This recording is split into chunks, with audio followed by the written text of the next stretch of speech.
Tonight on the Black Channel. Well, folks, you know, in the internet age, I'm showing the image on your screen right now because this was an image from about 6 months ago. And I was one of the very first people who called this. In reality, I called this over a year ago, the right-wing civil war. I told everybody what would happen if these absolute demagogues were ever given power. The first order of business would be they would fight with each other.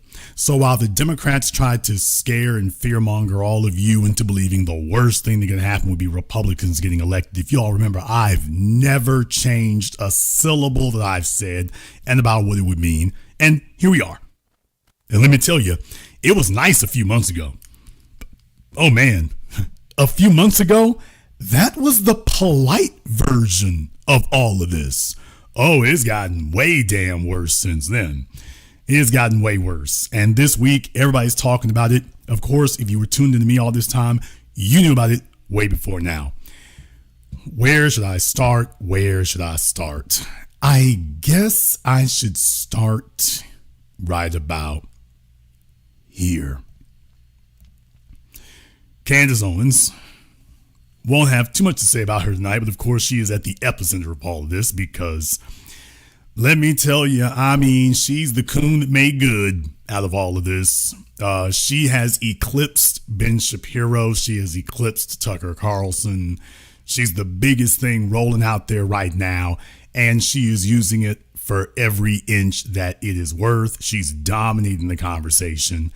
And there's nothing that the rest of them can do except sit there and watch her do what she does at this point right here. So they empowered her, and now they just kind of got to live with it, and she's not making it easy.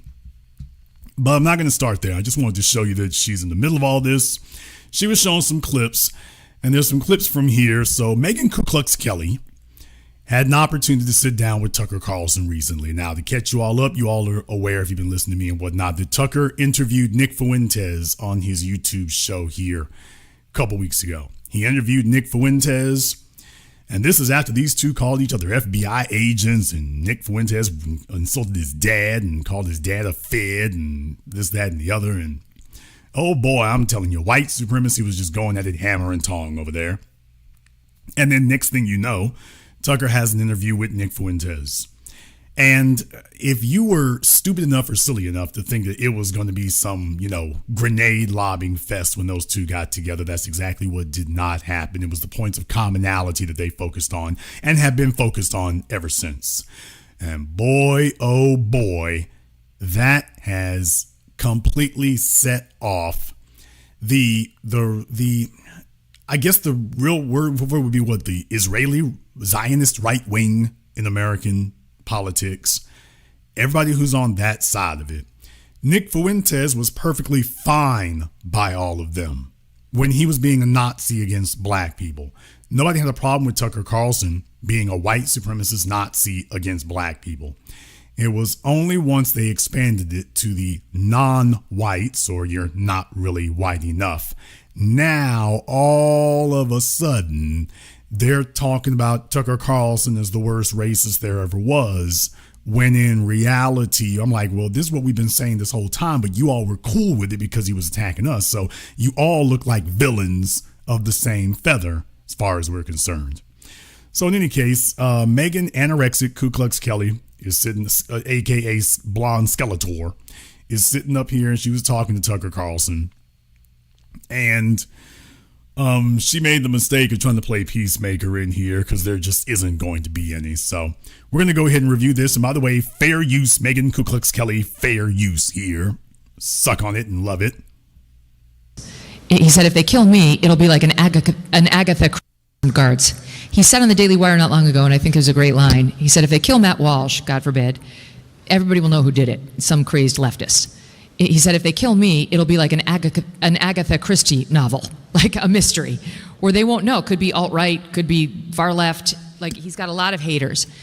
And so there was this one brief shining moment after Charlie died where you guys kind of buried the hatchet and you... I called him. I called him and Mark Levin, who I know well. He's obviously a lunatic, but he's a person. And I didn't want to fight. Well, he obviously is, but I didn't want to fight with him at all. And I said to both of them, I called them the day after or 2 days after Charlie was killed from my backyard because I was really thinking about it and praying about it. And I was like, we agree on a lot, actually. And I'm not that interested in the topic of Israel. I'd be so glad never to hear the name again. I mean, I would be so glad. I would never mention it again.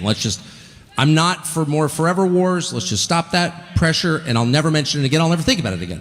You obviously care about it much more than I do. That's fine. But take that off the table, and we agree on a lot. So let's, not attack each other. And they didn't abide by those terms, but that's fine. They were under no Mark obligation. Levin was literally attacking you within days of that. I remember when you had that conversation. We talked about fine. it. Within days. That's fine. I don't care what He's also out there calling me an anti-Semite. I don't even know what I know at least what the accusations against you are. I have no idea what I did. Is anyone thinking through the damage this is doing? Oh, I'm thinking through it all right.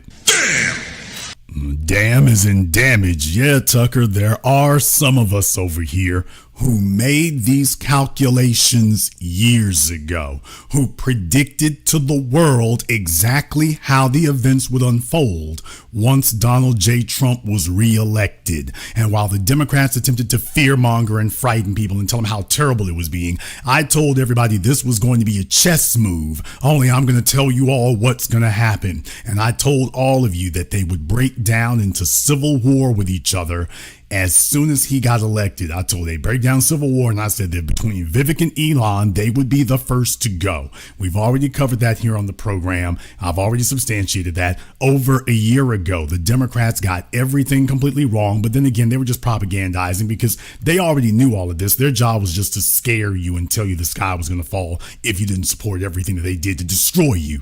So I said, we're going in a different direction. I'm going to tell you exactly how it's going to unfold. And did I call it or did I call it? It has unfolded precisely the way I told you all, to the point that I can come back and replay for you the program, and I have stayed consistent the entire time this whole time happened here, and it's unfolding exactly the way that I said. And so now over there, they're just realizing themselves how bad things are going. They're just starting to realize how bad it's going. And I'm just telling you right now, in many cases, these will create rifts that will not be fixable. They will not be fixable. They won't be. And our job is to make sure that we accurately monitor it, that we analyze the events, that we have known these people so long that we can accurately predict what it will be and how it will occur. That's our job. That's how you know that you have reliable information. Not somebody who can tell you what has happened before, but someone who can tell you what will happen. And then they come back and show you that they were accurate. Now if they have a track record of it, okay, that matters. So Tucker and boys and whatnot, they're just realizing that white supremacy cannot even get along with itself. You see, hating black folk was what galvanized them before. And if we are even seemingly in a position of any type of power or authority, well, they can band together long enough to attempt to attack us. That's what unites them. Once they felt like Trump was in office and they had overcome all of that, then these other squabbles they had, now those became paramount. And that's where they are today. So the less than whites, the non-Anglo whites, are being put back into their place again. The non-Anglo whites are. They're being put back in their place, and very brutally so at this point right here. And they ought to be proud of themselves. They're the ones who made this happen. They ought to be proud.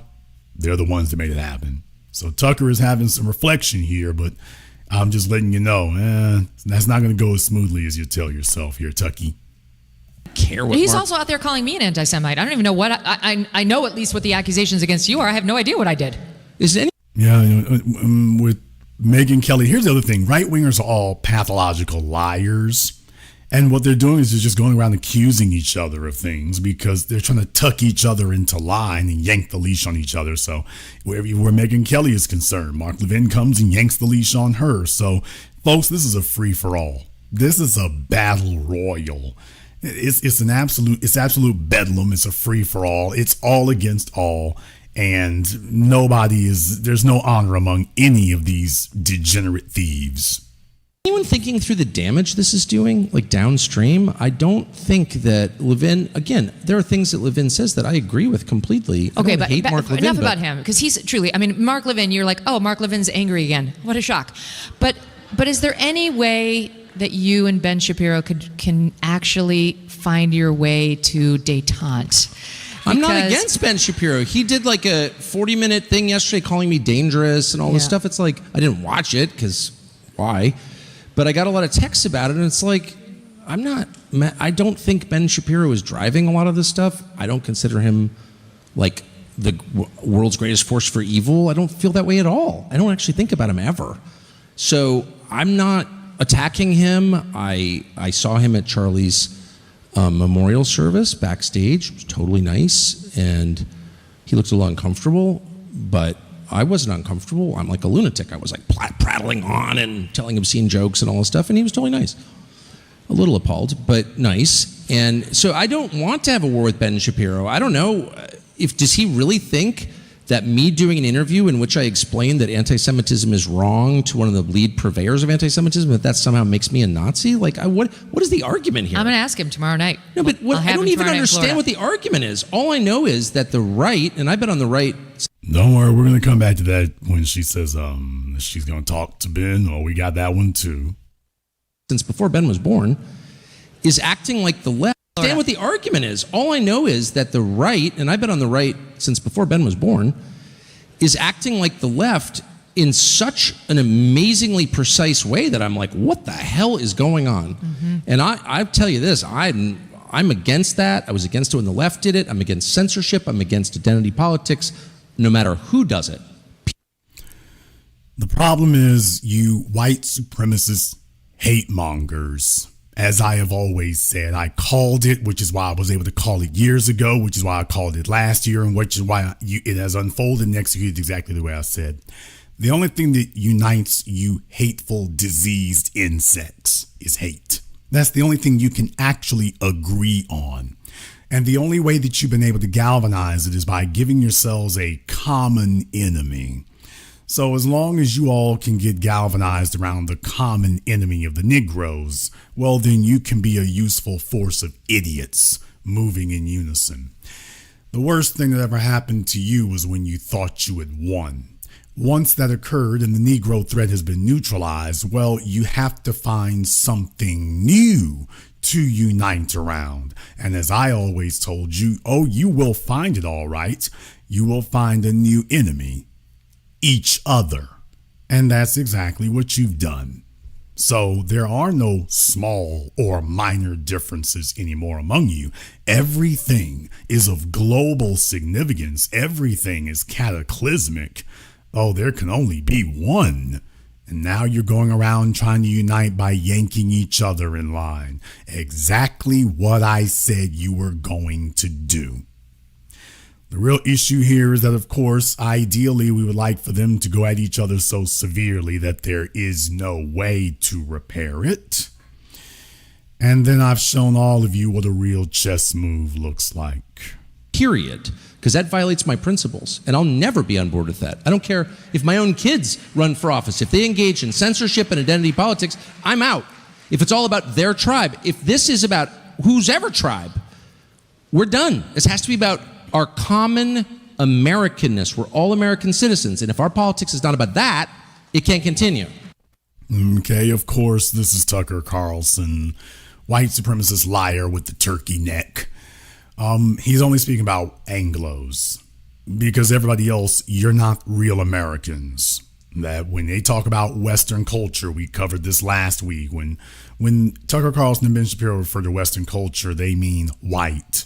They're only talking about whites. And when you try to horn in a Vivek Ramaswamy or Dinesh D'Souza, they very quickly let you know you're not one of us.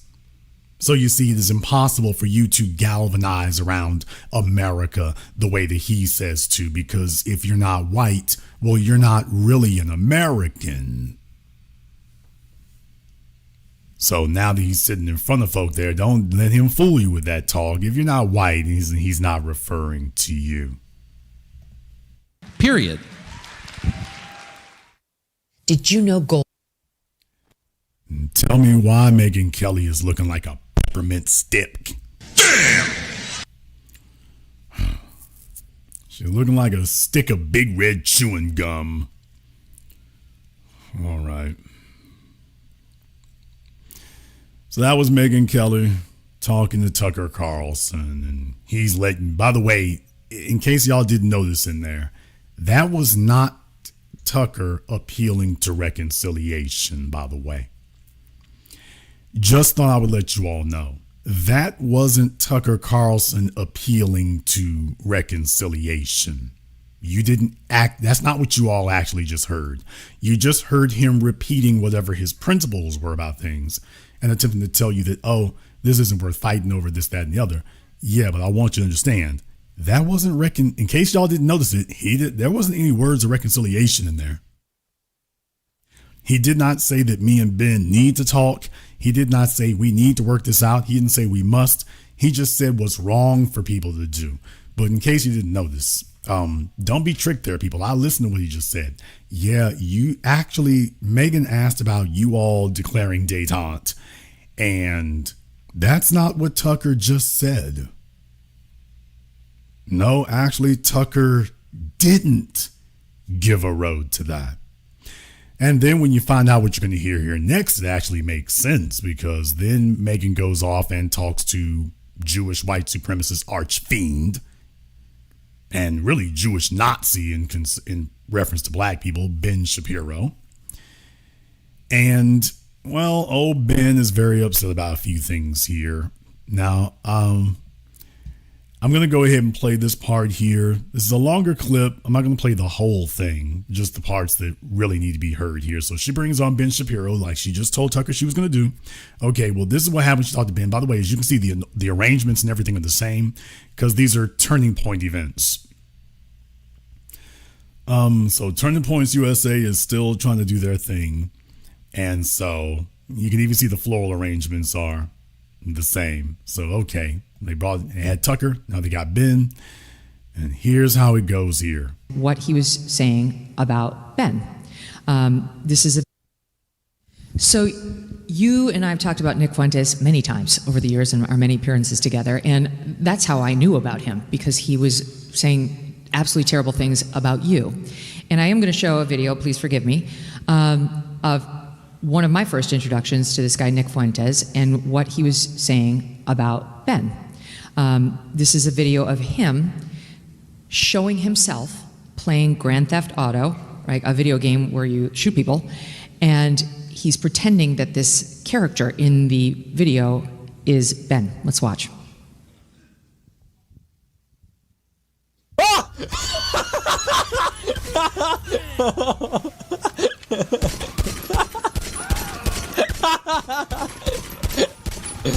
Oh, that's funny.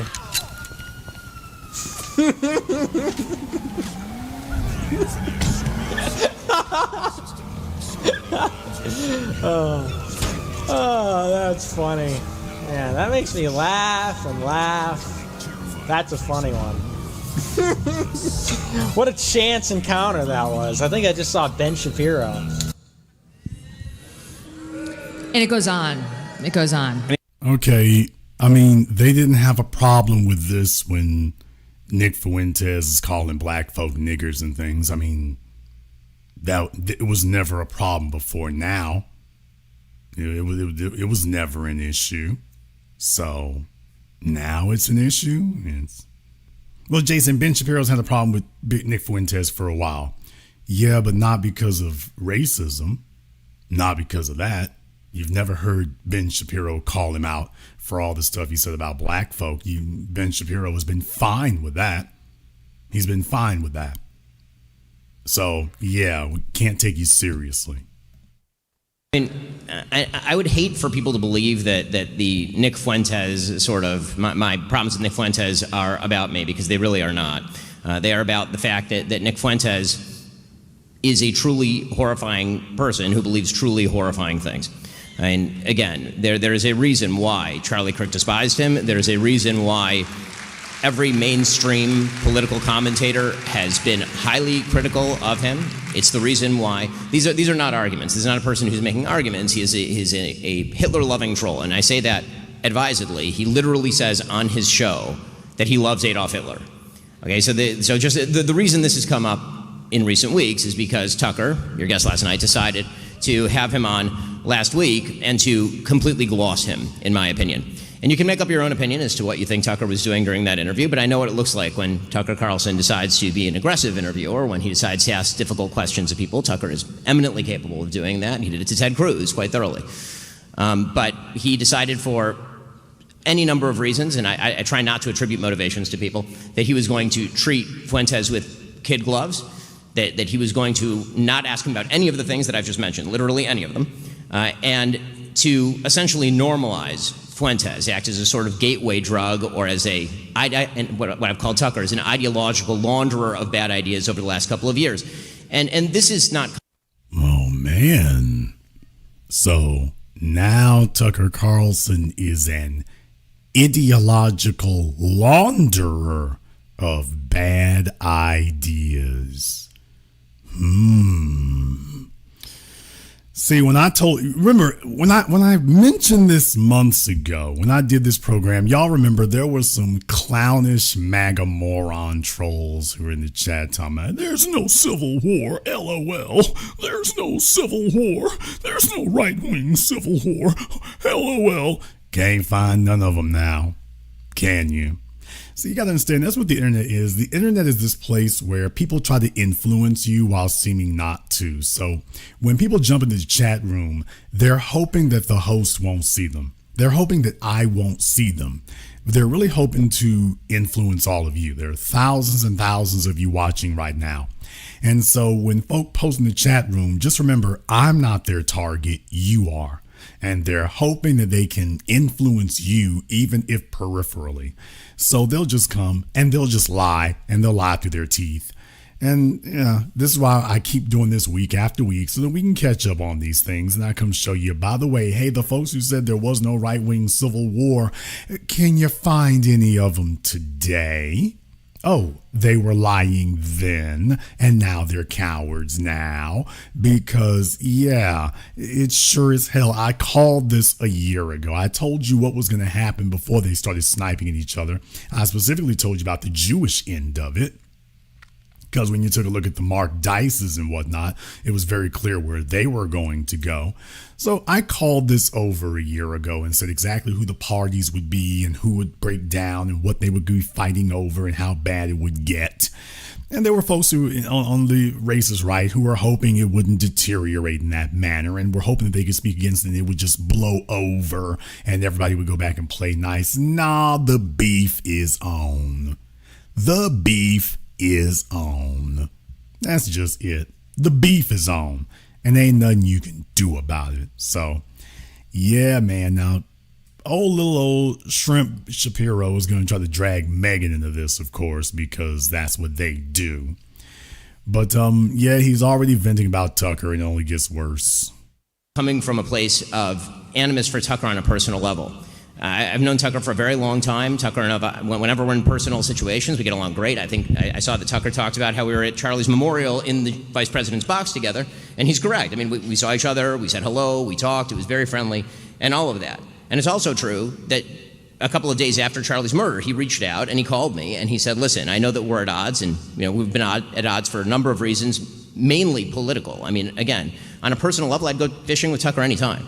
The real question is, for me, I got into this business because I care about the ideas and I care about the ideals. And so when you're determining what is conservatism, what should the future of America look like, and where do you draw the lines, those are the questions that I need to answer in my job. For me, my business is really not about friendship. I have lots of friends, people who I love, with whom I disagree on politics and don't believe they should be leaders in the conservative movement, for example. And that to me is the real question. In any case, Tucker reached out.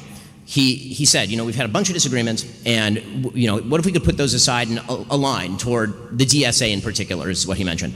And I said, Tucker, you're totally right. Let's do that. That would be great.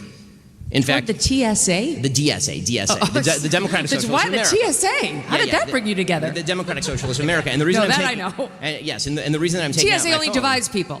is because, yes, the reason I'm taking out my phone is because I don't just, I like to evidence what I'm saying with, actual evidence. So I texted him, and the text exchange was very nice. I mean, here's what the actual text exchange went like. Oh, folks. All right, so folks are dropping their text messages out here. Oh, man, they pulling up with their receipts out here. So, yes, sir. Look, don't say it if you don't want it to be public.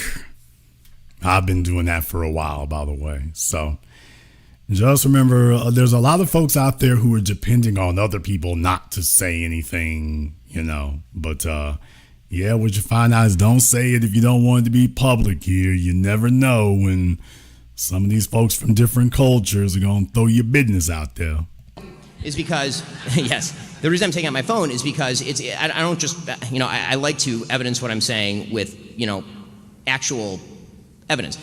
So I texted him, and the text exchange was very nice. I mean, here's what the actual text exchange went like after the call. So I texted him, and I said, "Thanks so much for calling. It means the world. It truly does. Should we do a show together talking about the DSA threat, Democratic Socialists of America threat, and orienting in the same direction?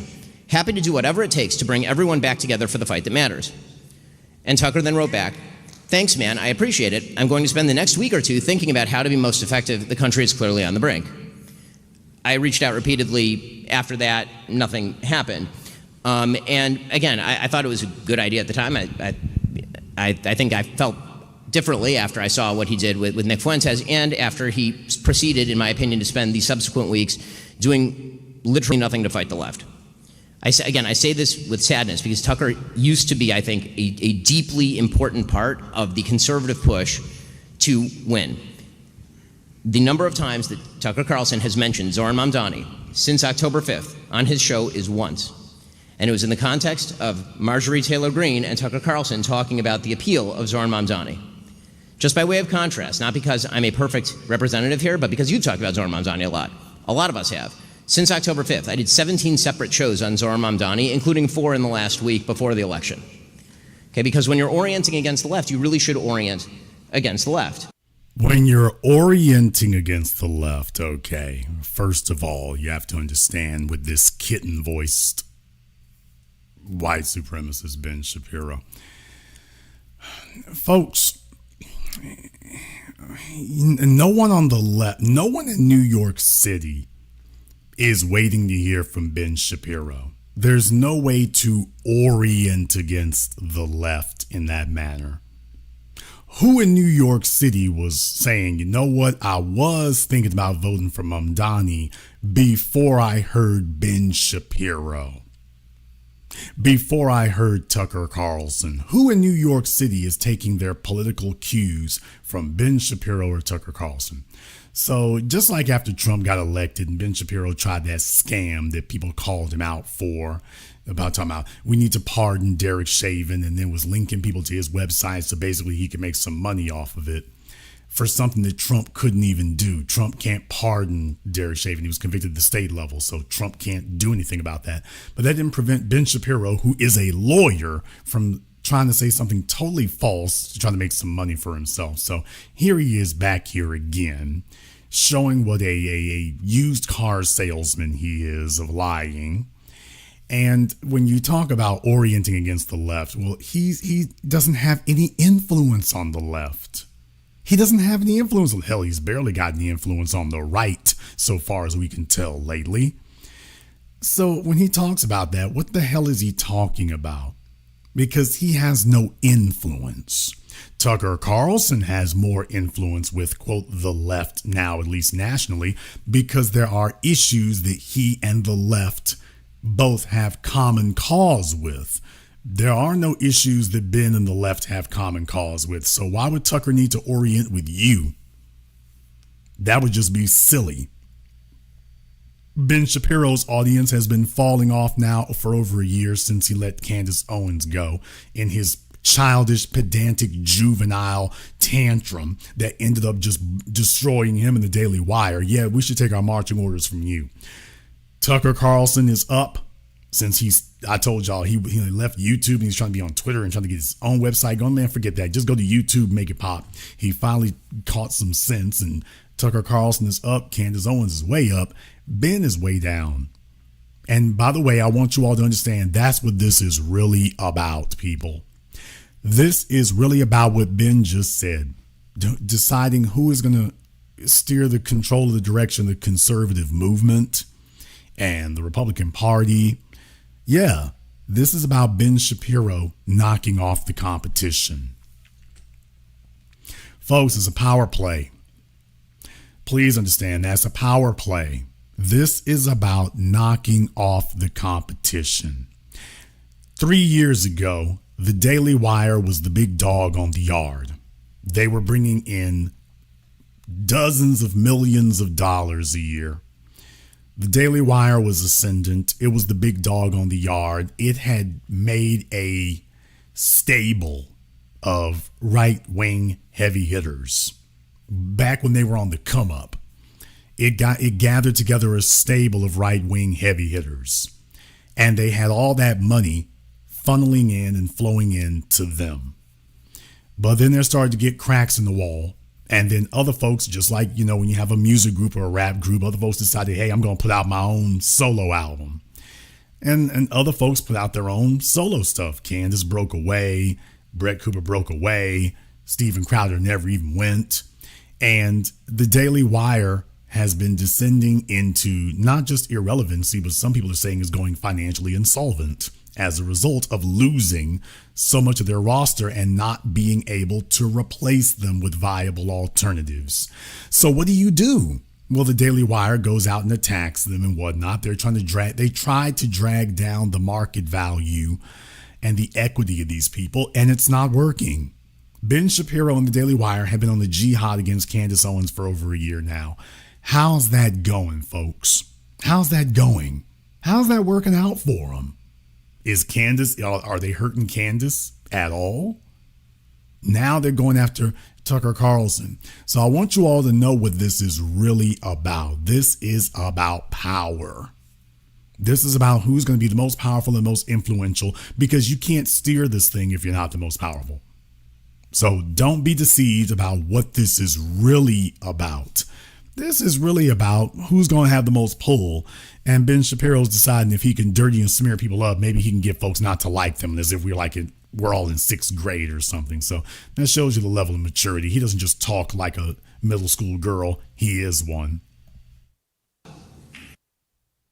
Because I'm a perfect representative here, but because you've talked about Zohran Mamdani a lot. A lot of us have. Since October 5th, I did 17 separate shows on Zohran Mamdani, including 4 in the last week before the election. Okay, because when you're orienting against the left, you really should orient against the left. Okay, so a lot in there. I think, just to be clear, so the breakdown from the detente after Charlie was him interviewing Fuentes. Was that the next thing that happened that led to the blow up? I mean, yes. I mean, okay. I had not spoken a word. There so it were wasn't things that he attacked you, or you had something? No, I don't care about people attacking me, and I don't think Tucker cares about people attacking him. I mean, again, we're professionals. We're in a business where people comment on what we say publicly. Again, this is why I think. Now remember that part, folks. I want to stick a pin in that one. Remember that part. He says he doesn't care about people attacking them because they're professionals. So just remember, they're going to be at each other hammer and tong unless a bigger threat emerges. But so long as they feel like they're the ascendant, oh no, they're going to be at each other. But I'm not sitting up here telling you all that, oh, this is a permanent state of things. No. The white supremacists will call a truce if there is a bigger threat that they need to galvanize around, or that they can make hay over. So don't be deceived about that part. They'll call a truce under those circumstances. They'll call a truce if it comes down to that. We're going to try to hold that off as long as we possibly can, though. You and I differ on our angle with regard to, for example, Candace Owens. I think that what Candace Owens is doing right now is evil. It is evil what she is doing right now. Okay, and I say that again. But what because like it is I didn't opine on whether it's evil or not, but my position is it's really none of my business. And why is it? But I have a question. Why is it none of your business? I mean, you comment on these things for a living. I'm not mother of the internet. No, but Oh, now look at old Ben. So Megyn Kelly says it's not her business, and here comes Ben. Why is it not your business? Oh boy. Oh man, all kind of Weasley, all that the Weasley reputation that the Ben Shapiros of the world have, that Weasley reputation that they have. Oh, that sneaky little Weasley thing. Yes, sir. Weasel Shapiro is sitting up here trying to instigate. So when I told you like 6th grade class, that's exactly what I meant. if this were on the left, again. But what because like I didn't opine on whether it's evil or not, but my position is it's really none of my business. And why is it? But I have a question. Why is it none of your business? I mean, you comment on these things for a living. I'm not mother of the internet. No, but if this were on the left and somebody were accusing Charlie Kirk of his wife having murdered him, I assume that you would be talking about it. Is that what Candace is accusing Erica of? Yes. Of murdering her own husband? She's accusing TPUSA insiders and other members of the right wing, including Seth Dillon, of being involved in the murder of Charlie Kirk, yes. Okay. Like I said, I don't take in that content, which is an honest statement. I don't have time to watch Candace's show. I believe you. But the point that I'm making is that what I understand friendship Candace should to not, have in been our doing. business, I think it's important. Listen, Candace friendship and I should are not friends. trump. We don't even know each other. I understand, but even with Tucker, friendship should not trump our manifest requirement to speak out when people do and say things that are both detrimental to conservatism and morally wrong. Okay, so here's Ben attempting to define for everyone else. And Benny Boy is very, what he's showing you all is that, and I can't be mad about it. He empowered Candace Owens. See, here's the reason for it. These guys tend to be so stupid. Let me explain to you exactly what it is. Ben Shapiro is like Stephen Miller. And I don't mean that I don't mean just because they're both Jewish. It is because when you deal with individuals who have these emotional inferiority complexes, they have these little Hitler-Napoleon complexes that they developed when they were in grade school, and they've never shaken them and they've never grown out of them. Let me tell you all what happened. Ben Shapiro thought that he was smarter than Candace Owens because number one, she was a woman, and number two, she was black. And deal with it. Now, that's what happened. Ben Shapiro thought that he was smarter than her. He figured that she could never outmaneuver him, outfox him, that could simply never occur. After all, she's just a skirt, and not just a skirt, she's a Negro skirt. So how could a woman, much less a negress, possibly usurp power from me, outmaneuver me, and then overthrow me? She will always be dependent on us. That's what he told himself. So you see, he gave her a platform because they heard that from Charlie Kirk that she was safe and good people and all that stuff. And Ben went for it. He gave her the keys. And he told himself, we built you, we can destroy you. We built you, Candace, we can destroy you. We built you, Candace, we can destroy you. And as so many men throughout history have found, you do not do yourselves any favors underestimating a female, gentlemen. If you're sitting in front of a female and you are so self-assured and overconfident that you are smarter than she is, I'm just warning you, by the way, you're probably making your first and last mistake. If you have a woman who has absolutely no problem confronting you, you need to ask yourself a simple question. Does she know something you don't know? Why is she so confident to go in rebellion against you? Does she know something you don't? And Candace did. Candace knew that there was an undercurrent in the white supremacist community, that the white supremacist community did not like the Jews. And that was going to be the card she was going to play. That she's like, hey, there's a more hated mind. There's a minority they have more contempt for than black folk, because black folk are powerless. Jewish people are not powerless. So she was like, you know what? I've got a card I can play that they will support me for. And that was exactly what she did. She did exactly that. She chose the more powerful wing of white supremacy and said, I'll be their attack dog.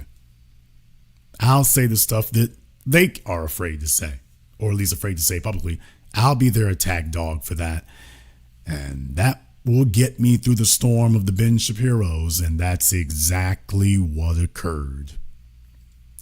So Ben empowered her, Ben emboldened her, and we all know what the deal was. She was supposed to be their attack dog against black people. She was going to be ripping black folk day and night. That's what she was supposed to be. But Candace Owens had her own ideas about how that was going to go. She had slept with enough white men over there in the white supremacist right that she was like, I bet you I know how to play them. And what do you know? She was correct.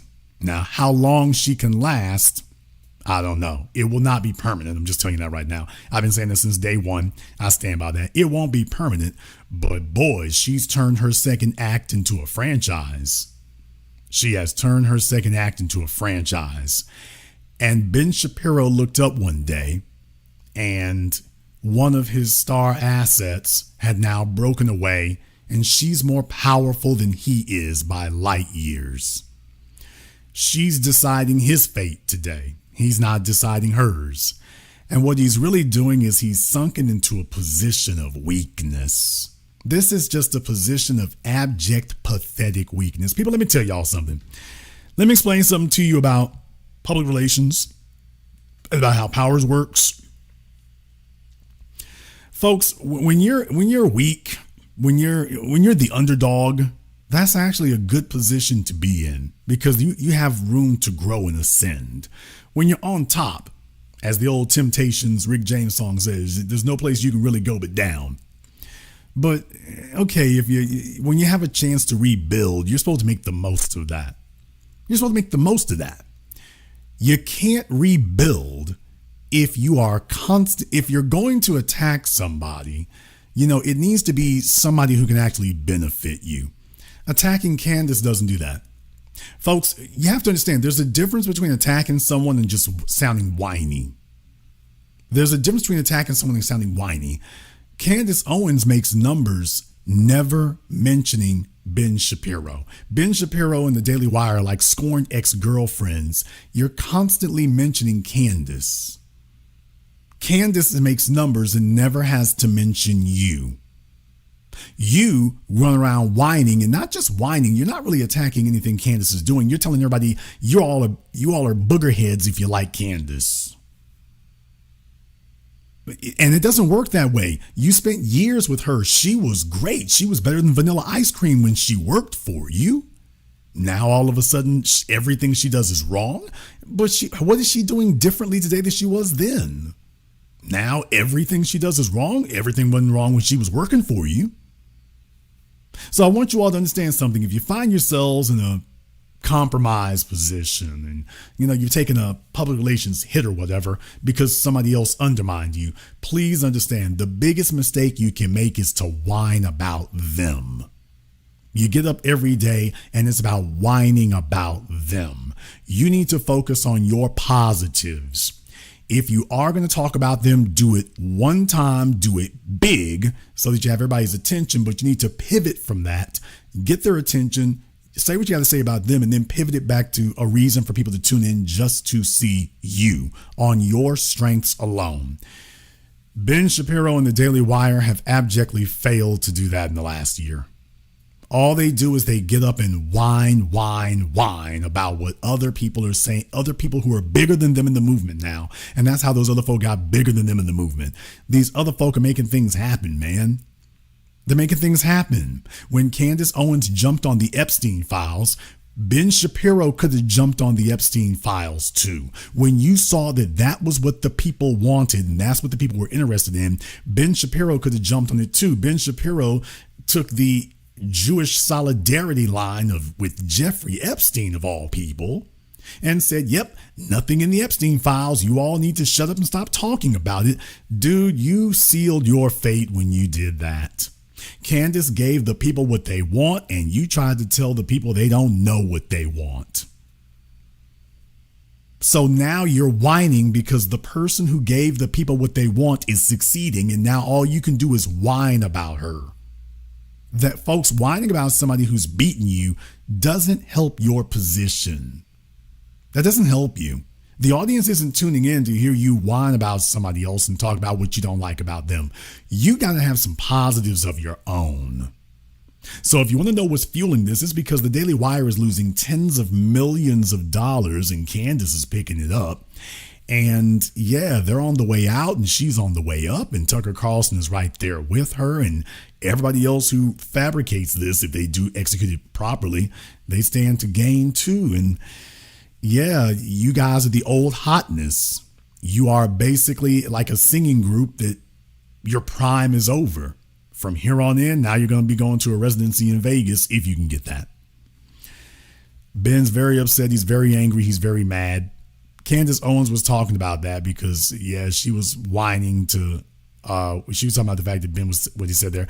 I'm going to go ahead and just play her response to that for you real quick. Here's what Ben said. We're in a business where people comment on what we say publicly. Again, this is why I think you and I differ on our angle with regard to, for example, Candace Owens. I think that what Candace Owens is doing right now is evil. It is evil what she is doing right now. Okay, and I say that again. But what? Because like I didn't opine on. You see Candace smiling? Now I need y'all to understand something. A year ago, Candace would not have been smiling. A year and a half ago, Candace would not have been smiling. Candace is hearing him rip her, insult her, accuse her of being evil. And she's smiling. You know why she's smiling? Because she's winning. That's the difference between now and a year and a half ago. A year and a half ago, she would not have been smiling. She's smiling today. Yeah, because she's winning. He looks completely weak. She's smiling because power can recognizes power. Power definitely recognizes weakness.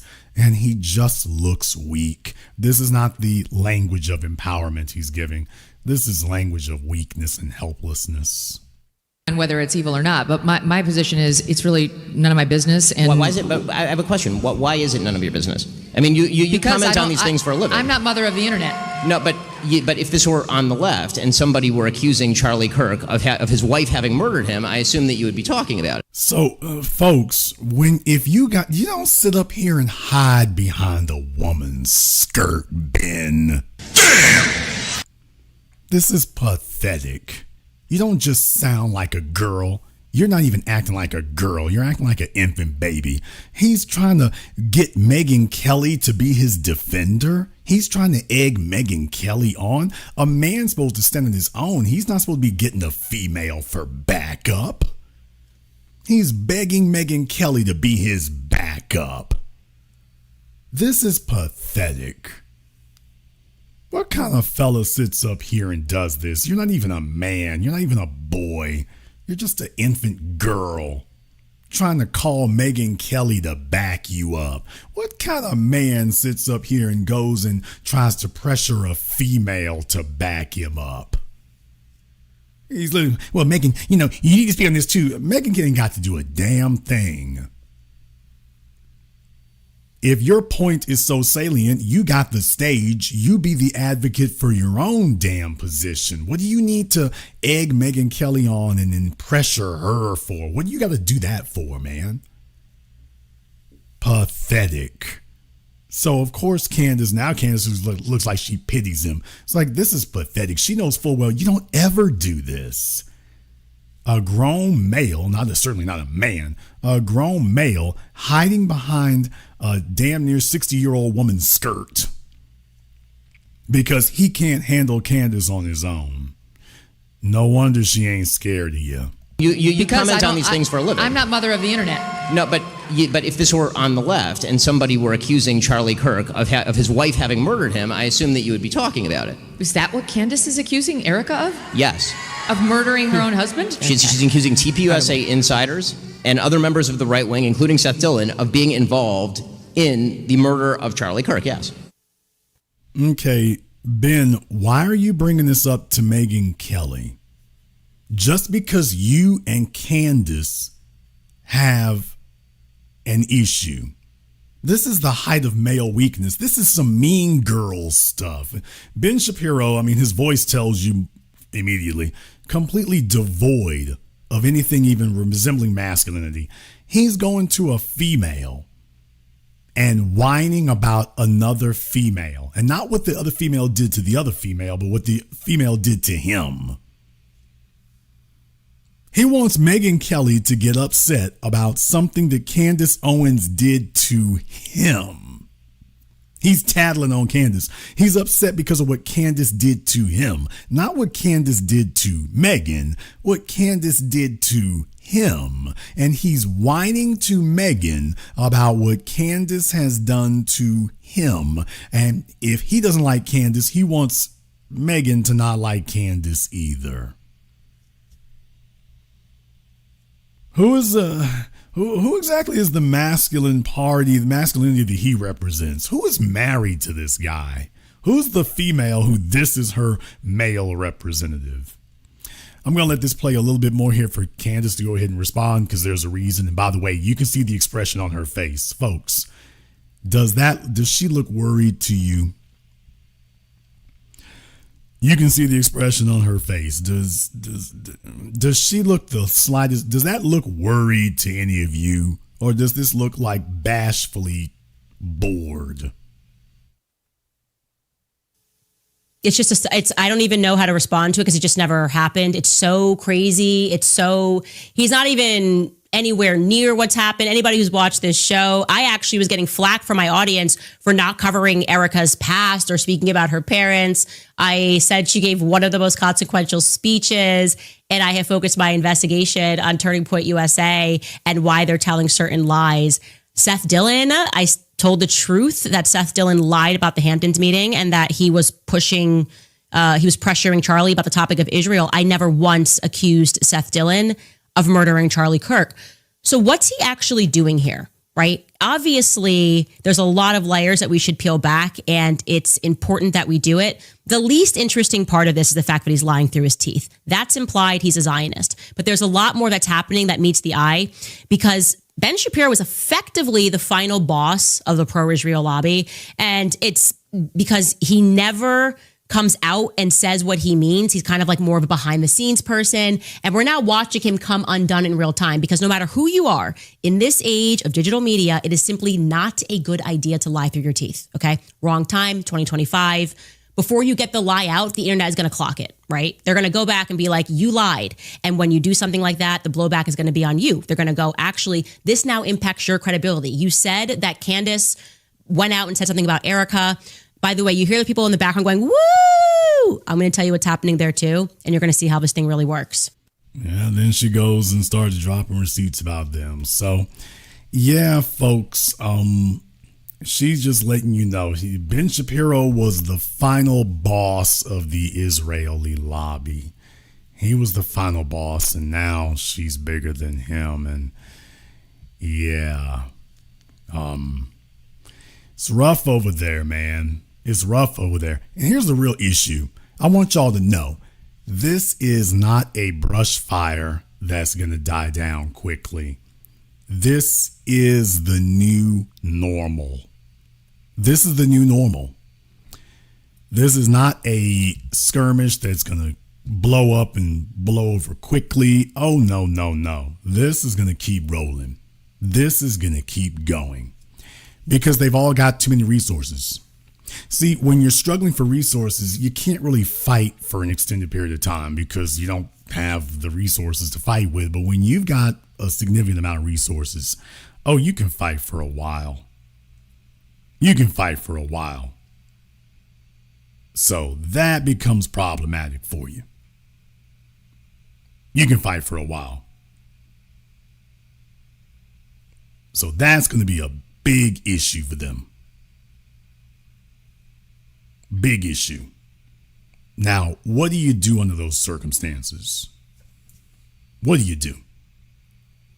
What do you do? Well, what they do is they sink. What they do is they sink. What they do is they fall. What they do is they go under. What they do is they attempt to hold themselves up here. What they do is they attempt to even get any worse. And you know who the real culprit is here, folks? The real culprit is Donald Trump. The real culprit is Donald Trump. As I've said since the beginning, this is what happens when the leader, when the team reflects leadership and the leadership is chaotic. The leadership is a TV game show host. The leadership is an attention whore. The leadership has no clue, no competence, and no discipline. This is what it turns out to be. People, you know I was no fan of Barack Obama. None whatsoever. But could you imagine, if you want to know what proved that he was qualified to replace Bill Clinton and take over the Democrat Party? Folks, did you see the Democrats acting like this when Barack Obama was running things?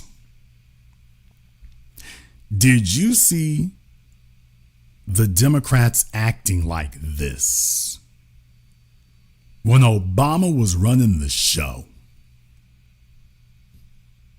Remember, they had a nickname for him, No Drama Obama. Did they ever have this kind of thing going on? Could you have imagined the party or any of their spokespeople, any of the podcasters behaving like this when he was running it? Not at all. Certainly wouldn't have had him sitting there saying, oh, well, boys will be boys. They didn't do any of this. Any at all. And yet under Trump, the whole party is disintegrating because he wants everyone to be weaker than him, including other Republicans. He wants all of them to be weaker than he is. So you see, as long as they're fighting each other, none of them are going to be powerful enough to fight him. At least he doesn't think so. He's kind of wrong about that. But they won't be powerful enough to fight him. So he lets them go ahead and do this because he's most concerned about no one being strong enough to challenge him. That's where he is today. So the party has descended into full-blown civil war and anarchy. It is all against all. It is everyone going after each other and whatnot. And he's not even stepping in to say, here's the direction that things will go in and let it be. He's not even doing that. Not even doing that. And that is why this will continue. There are no adults in the room, and there certainly is not a parent in the room to tell everybody, knock that nonsense off. There's nobody running it. Now, there is a flip side of this. There is a flip side of this for us to keep in mind. Please remember that the Democrats think this is good. The Democrats think this is good news, particularly Gavin Newsom. Gavin Newsom is hoping that the Republicans will do what the Democrats did in 2024, that they will just simply collapse under their own weight, and then he'll be able to just waltz in, doing nothing different, promising nothing different, except here's something different, a different party to vote for. So that's what he thinks he's going to do. He thinks he's going to do that. So I want you all to understand the Democrats are watching this too, and they're just hoping that the Republicans are weak enough that the Democrats can do absolutely not a thing different. They can just carry out with the same bull crap they were doing under Biden, and that they're going to win simply because the Republicans are such a bad alternative. Now, that's what they're hoping for. So I'm not the only one watching it. I'm not the only one watching it. I'm not the only one monitoring it. I'm not the only one. These other folk are looking to see if they can capitalize on it too. And that's why it's all that much more apparent that we make it clear to them that we're monitoring this and we know what you're thinking, Gavin and Kamala and all the rest of you, and we have not forgotten about you. Not by a country mile. We have not forgotten about you. And we'll be waiting when you think you're going to rear your head again. However, you might disagree. Therefore, the link to the Zoom is pinned at the top of the chat room here. There are a couple of folks who have been instructed by my mods that they need to call in, or whatever the case may be. Or if you didn't respond, you've probably already been banned by now, so that's perfectly fine too as well. But the link to the Zoom is now pinned at the top of the chat room. You are more than welcome to go ahead and give us a call if you choose to here. In the meantime, I'd like to thank everyone, and I do mean everybody, who has contributed to support tonight's program on PayPal, Super Chat, Venmo. Shout out here, my man, Mark B. Thank you very much for your support tonight, brother. We appreciate that. My man, Mr. Richburg. Thank you very much as well. Nancy King, you called it TBA. The party is at war with each other. Did I call it or did I call it? My man Tom Slick, sure shy. Some things cannot be said enough. Black to Death giving out memberships, the gift that keeps on giving. Paul E gave out 10 memberships as well. That's good as well. O'Brien Tucker and everybody else here, thank you very much for your support. We're going to take a very brief non-commercial break here tonight. Going to take a very brief non-commercial break tonight. And when we come back, I'm going to have a few words to say about the passing of former Vice President Richard Dick Cheney. This is the Black Channel. Be the teacher, knowledge on the block. Got the kids learning, minds open like a lock. Books and skills from the east to the west. Bringing education, yeah, we're simply the best. Classes on fire, brains burning with desire. Innovation driving like a tire through the mire. Math, science, history, we got the whole range. Kids hitting new heights, teachers making a change. Just to be the teacher, stacking up the grades. Future bright shining, no need for no shades. Got the youth thriving, moving up the ladder. Smart and sharp, brains growing fatter. Lessons so lit, yeah, they stay in a blaze. Every mind sharp like a sword in the haze. Mr. B in the house breaking knowledge chains. Education kingpin, we repping the games. Mr. B the teacher.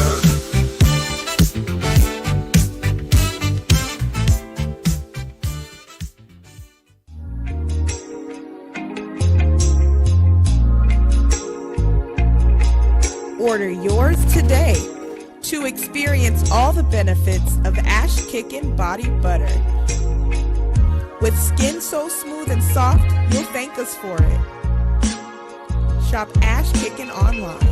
That's ASHKICKIN.com.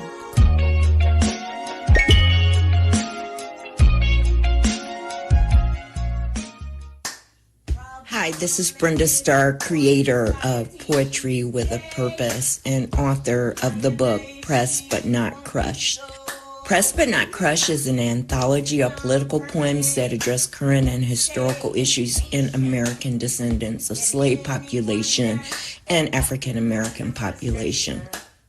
The book describes slaveries and its residuals, Jim Crow segregation, social depredation, and other relevant issues to American descendants of slaves and African Americans, including the current political climate that does not address our issues.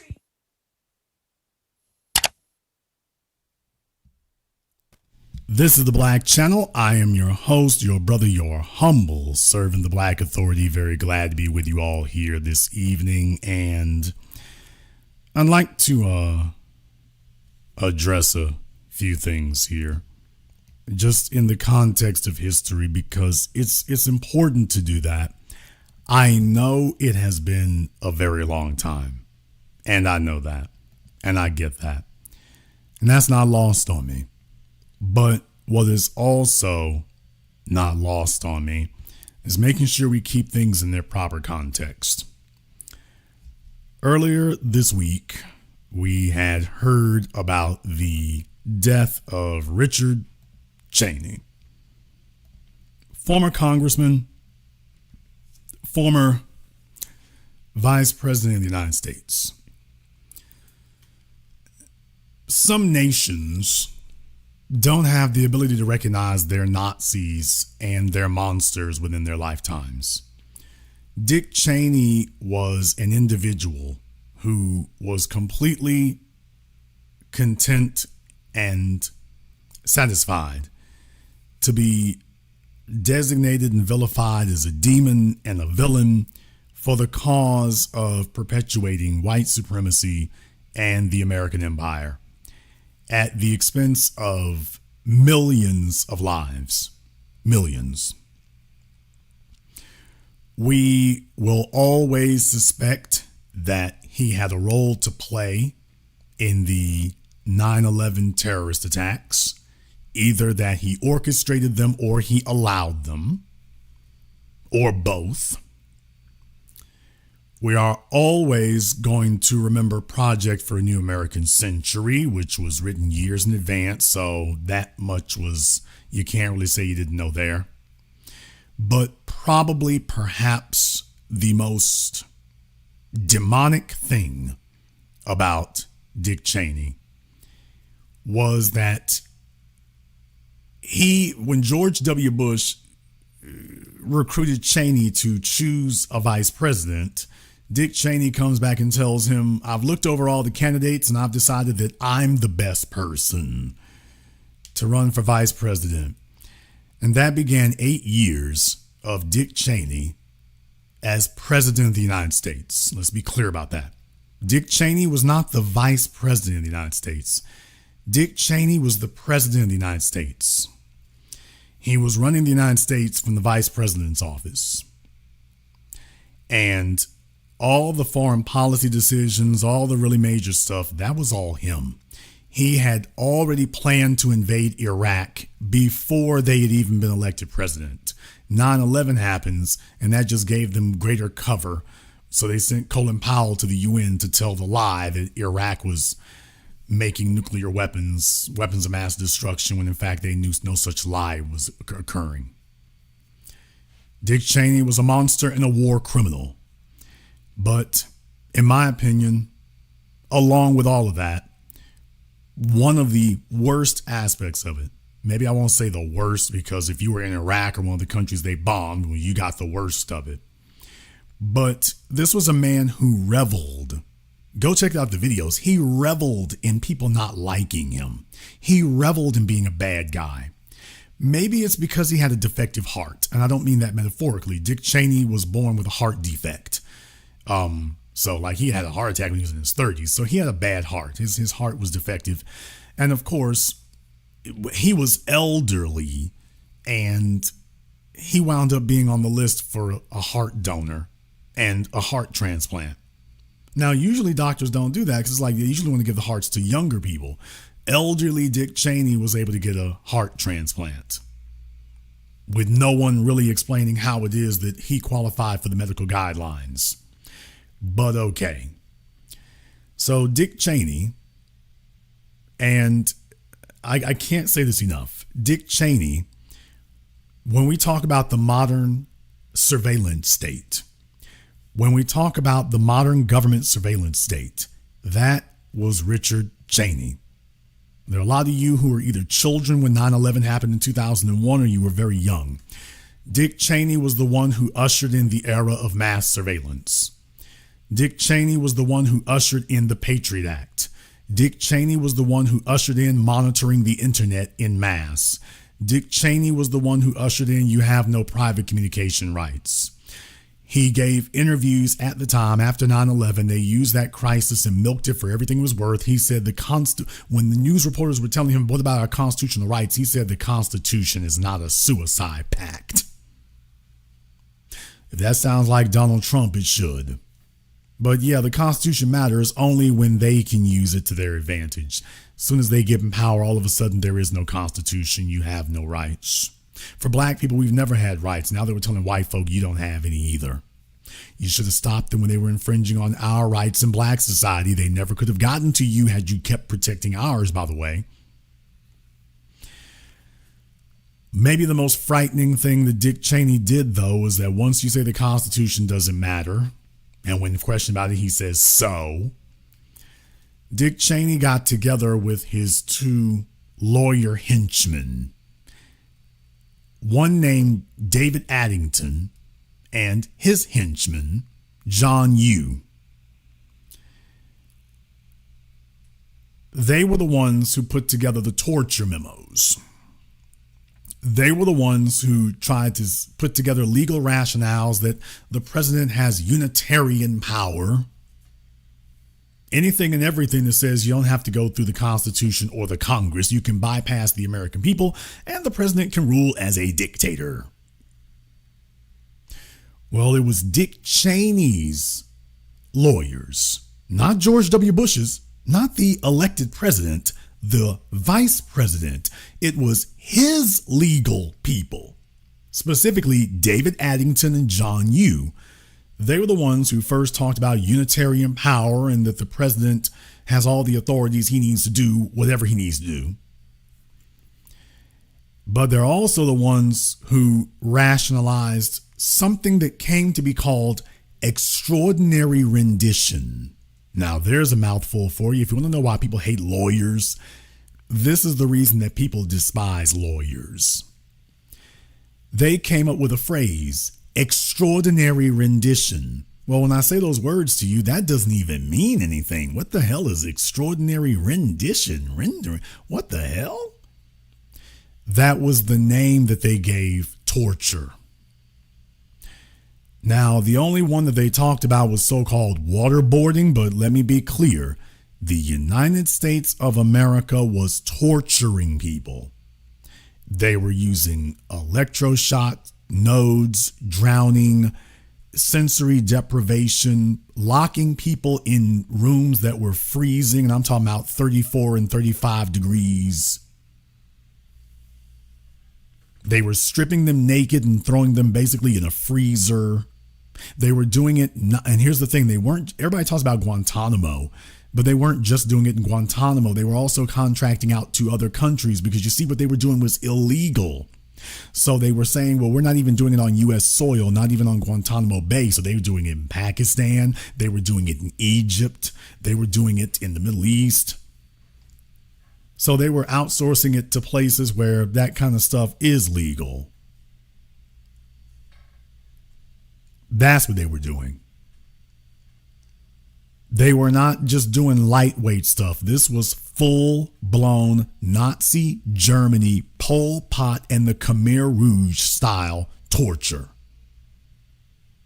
And it was the United States government. This was not 70 years ago. This is in the modern era. Dick Cheney is dead. George W. Bush, David Addington, John Yoo, and the rest of their henchmen, Alberto Gonzalez and the rest of their henchmen, are still alive and well. You want to know the reason why we will never have justification to grab Vladimir Putin? Because George W. Bush is still walking around. If we're not going to go grab George W. Bush, what the hell is our justification to think we're going to go grab Vladimir Putin? You're not going to do a damn thing to him. And just understand that it is things like that that when America finally does lose all of its influence, they're going to come back and point to the moments like this, where America lost its moral authority, where America showed that it was the biggest villain in the room. And that's going to prompt everyone else to team up against America. You see, America's real superpower has been what we, the foundation that came from the slave fields of America, is going to be what we gave them. The ability to admire America. You see, we gave America the ability to have a redemption story. A story is the most powerful thing that a nation, a person, a company, a product, a species can have, is a story. And because of us, America actually had the opportunity to have a redemption arc. That they could show that they were worth saving. And not just that, because they were worth saving, that they would be an example to the rest of the world of what you wish you could be. And that's something you can admire. But individuals like Dick Cheney and governments like this one here decided, no, we're not going to do that. We're going to be Tucker Carlson and Megan Ku Klux Kelly and Tim Pool and the rest of the degenerates. We're going to be them instead. And as a result, you surrendered your ability to lead the world. You see, what made America special was that the world wanted to be like America. That was what made America special, that the world wanted to be like you. When they take a look at Dick Cheney and friends, they don't want to be like that. They take a look at you, and that's not anything they want to be like. That's when you lost. When you stopped being an inspiration. Dr. King lived and died an inspiration and still continues to be one to this very day. Malcolm X lived and died an inspiration and still continues to be one to this very day.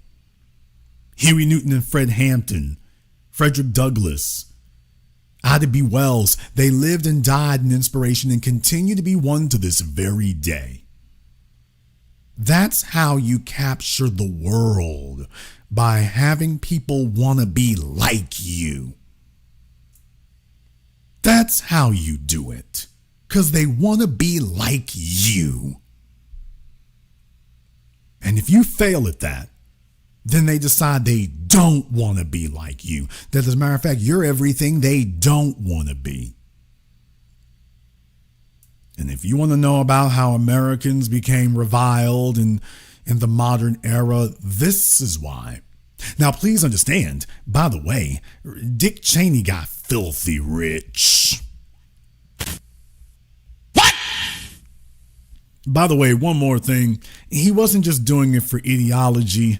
Richard Dick Cheney got filthy rich. You see, when he was, I think, Secretary of State, he went off and left there and went to work for Halliburton, because in the United States of America, we just have this circular revolving door of politicians and corporations. So the politicians want to go to work for corporations. So Dick Cheney was the head of Halliburton. And guess who was the head contractor to get all the oil in Iraq a decade later? Halliburton. I'm sure that's all just a big coincidence, right? Can we talk about Dick Cheney's ranch? Oh, man. Folks, can we talk about Dick Cheney's ranch? Oh, you didn't know about that? Oh, you weren't aware of that. I mean, I think you think you know what it is, but you don't actually know what that is, actually. You don't really know what that is. Oh, no, folks. No. Dick Cheney had a bunch of stuff going on. Oh, Dick Cheney had a bunch of money. Folks don't like to talk about that. Dick Cheney lived in Jackson Hole, Wyoming. Let me say that again. People, Dick Cheney lived in Jackson Hole, Wyoming. Now, contrary to what Google's results may tell you, no, Dick Cheney had a ranch out there, and he in Jackson Hole, Wyoming. For those of you who don't know, Jackson Hole, Wyoming is this place. First of all, they don't have an income tax in Wyoming. That's the first thing. They don't have an income tax in Wyoming. I think Jackson Hole has more millionaires per capita today. It's like what Mississippi was back during the Civil War. Jackson Hole, Wyoming is this place that they've changed the laws. You all can go take a look at it. They've changed the laws.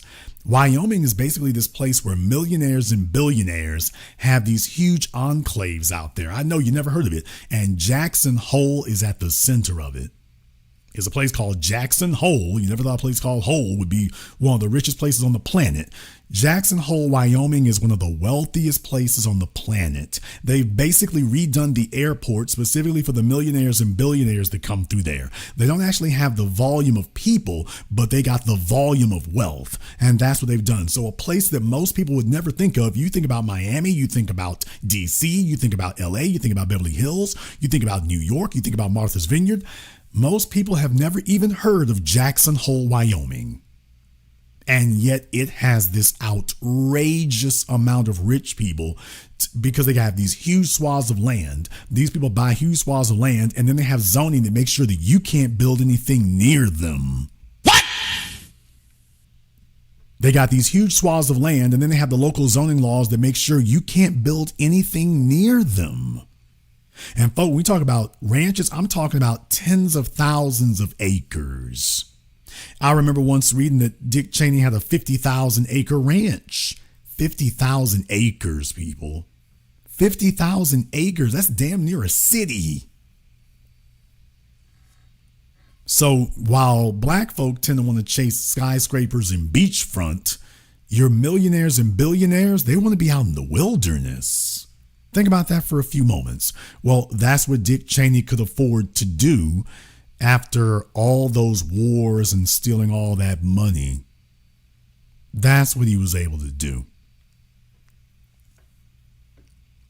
So some of these states that don't have much population, Ted Turner has a bunch of real estate out, and I think in Montana. Dick Cheney and them are out in Wyoming, states that we don't like to go to because they're cold and they snow. Yeah, but these people have private planes to get in and out of. So we're looking for warmer places, and the real demons, yeah. Did you ever think that the devil loves the ice? Damn! You think the devil would like the heat? Did you ever imagine that the real devils in this world, they're hiding in the ice? Now, don't get me wrong, Wyoming doesn't stay with snow year round, of course, but I just thought I would pull your coat to that. Dick Cheney ushered in the modern era of torture and torment, and this brings us to another issue. I want you all to understand something, and I'm not changing my position on anything. But I do want to remind you of something. It is important that if the government accuses somebody of not being a citizen, it is important that those people be able to go to court over it if they challenge that. At the very least, they need to have a hearing. You don't want a president or his administration to be able to simply say, you are not an American citizen, no trial, no court, no nothing, and we're kicking you out of the country. Because we say you're not an American citizen. See, you're assuming you get to show your documents. Okay, but if the police that they send for you don't care about looking at your documents, well then now what? So do understand something here. Yes, the illegals need to go, absolutely. But do not get sucked into the idea of trusting the government to do the right thing and then say, well, if they say you're not legal, because you're assuming that somebody actually vetted that decision. The Dick Cheneys of this world would love to have those kind of powers with no checks, no balances, and no limits, that they can just say, you're not a citizen. You're not a citizen. And then they can do with you whatever they want to. Dick Cheney would have loved to have that ability. He would have relished having that ability.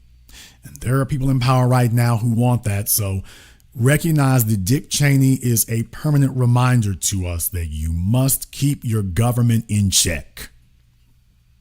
They cannot be given unlimited, unfettered powers. They simply can't. Do not tell yourself that the individuals who would do the most bestial things are from decades and decades ago, back during World War II and dropping the bombs. Oh no, they are still very much alive, very much well, and very much still ready, willing, and able to do it today. No joke about it. And Dick Cheney was just one among many. I would love to tell you that he was the only one and that when he's gone, that would be it, but he's one among many. And it will be to America's eternal shame that America did not go and arrest him. It will be to America's eternal shame that it did not go and arrest him.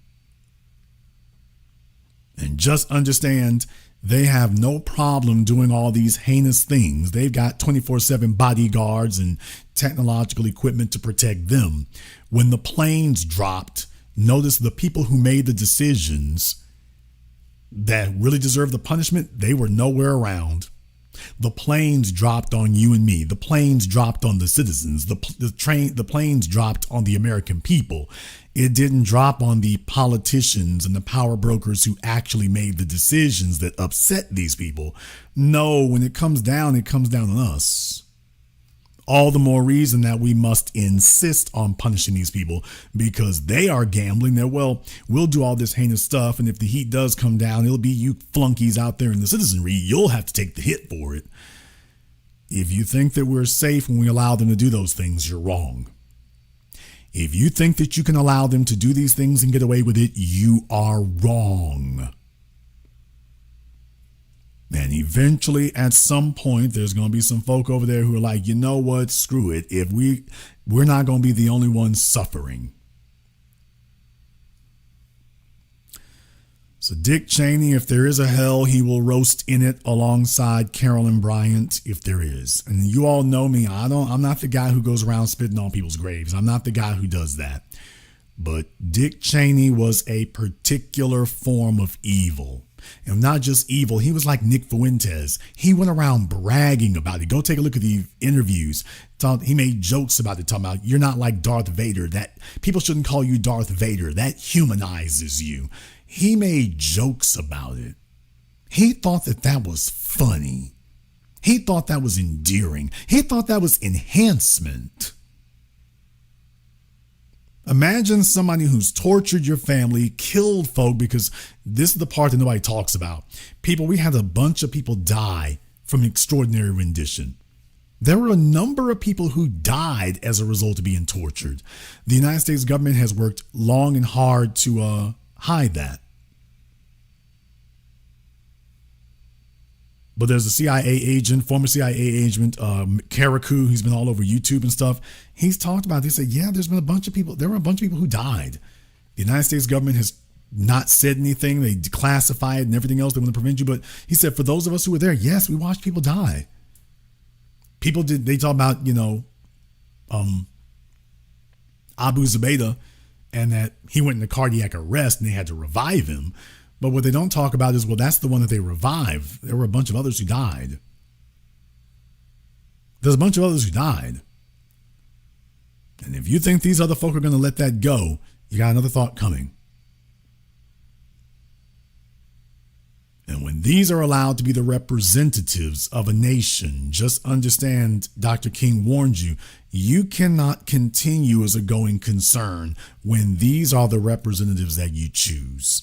Now, I understand those of us here did not choose them, but this gives us our obligation that we better speak out against them and work against them publicly in front of the world to let the world know that they might get elected, but they don't represent us.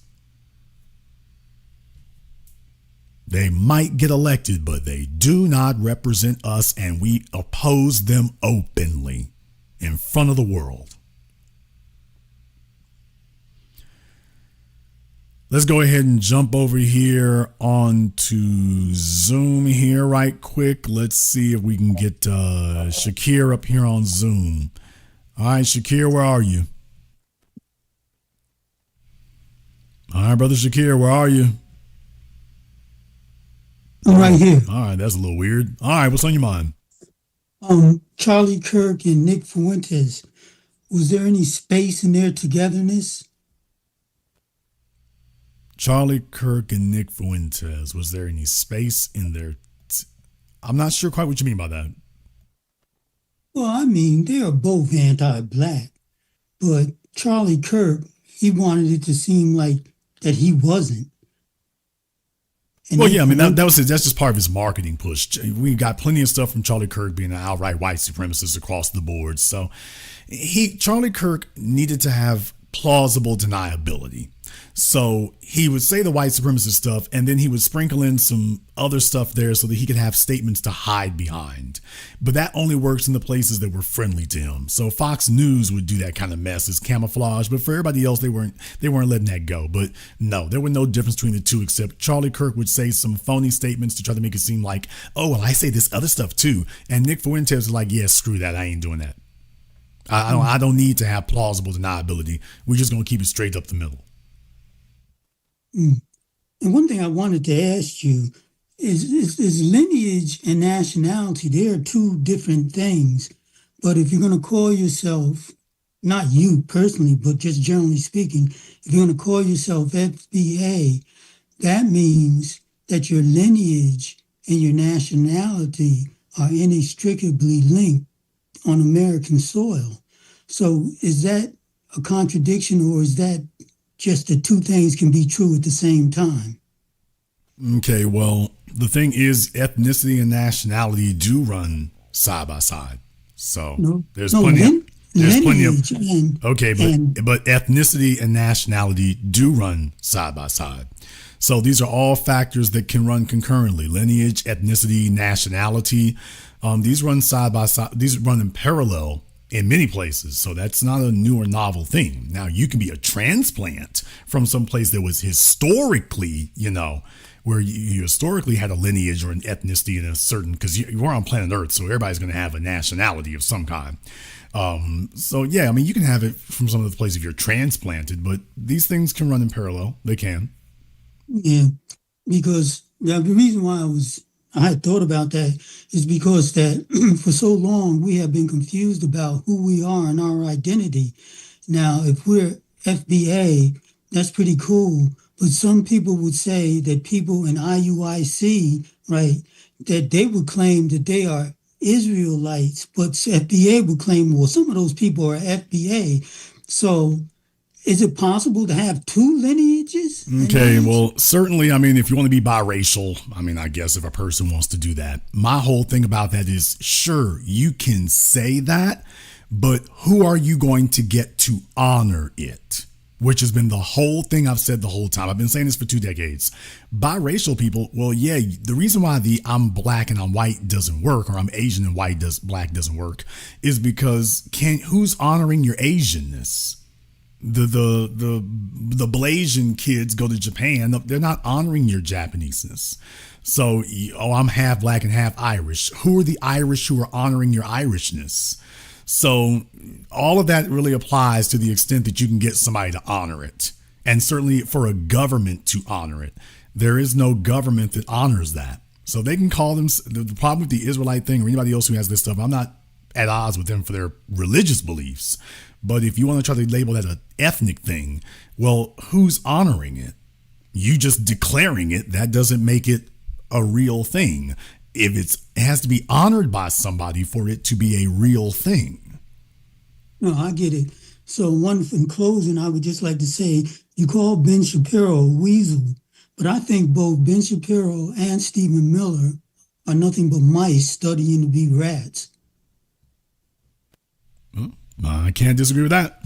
Thank you very much. Give us a call tonight. Let's see if we can get Superpower Media up here. Let's see if we can get Superpower Media up here. Okay, Superpower Media must have stepped away from the Justice League headquarters. Okay, there you go. All right, Superpower Media, what's on your mind? Jason, I appreciate you for breaking it. You broke that down perfectly about Dick Cheney, man. You told the truth and nothing but the truth. A lot of young people that's in your live tonight don't know about that, what he did, the atrocities and the murders and the genocide that he committed. And this man shot his best friend in the face, and I always thought that was on purpose. They went on a hunting trip, and he ended up shooting his best friend in the face, and I thought he did that on purpose. And when they asked his friend would he ever go back hunting with him, he said, "Hell no," because this man was diabolical. Yeah, Harry Whittington. You're talking about the Harry Whittington hunting trip. And right. Yeah, brother, we've never found out what happened.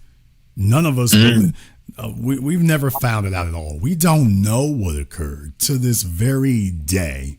We don't know. At best, we suspect that Dick Cheney had been drinking and he shouldn't have been out there.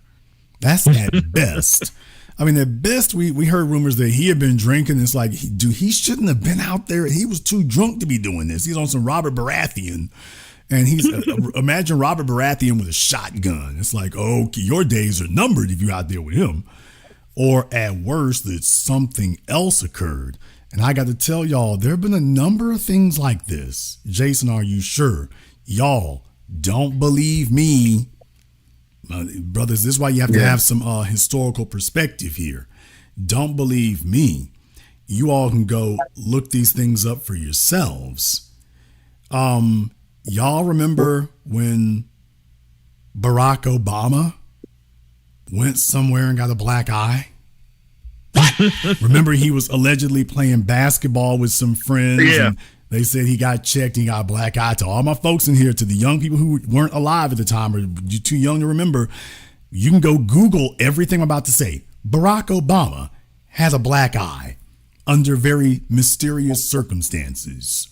Senator John Kerry had not one but two black eyes. Jason, are you serious? We all remember Obama. John Kerry, he did too. Go Google it, people. Go Google it. If Jason's wrong, prove me wrong, and go Google it and show me, Jason, that never happened. Now, what I didn't say that they don't have a good cover story, but by the way, that happened.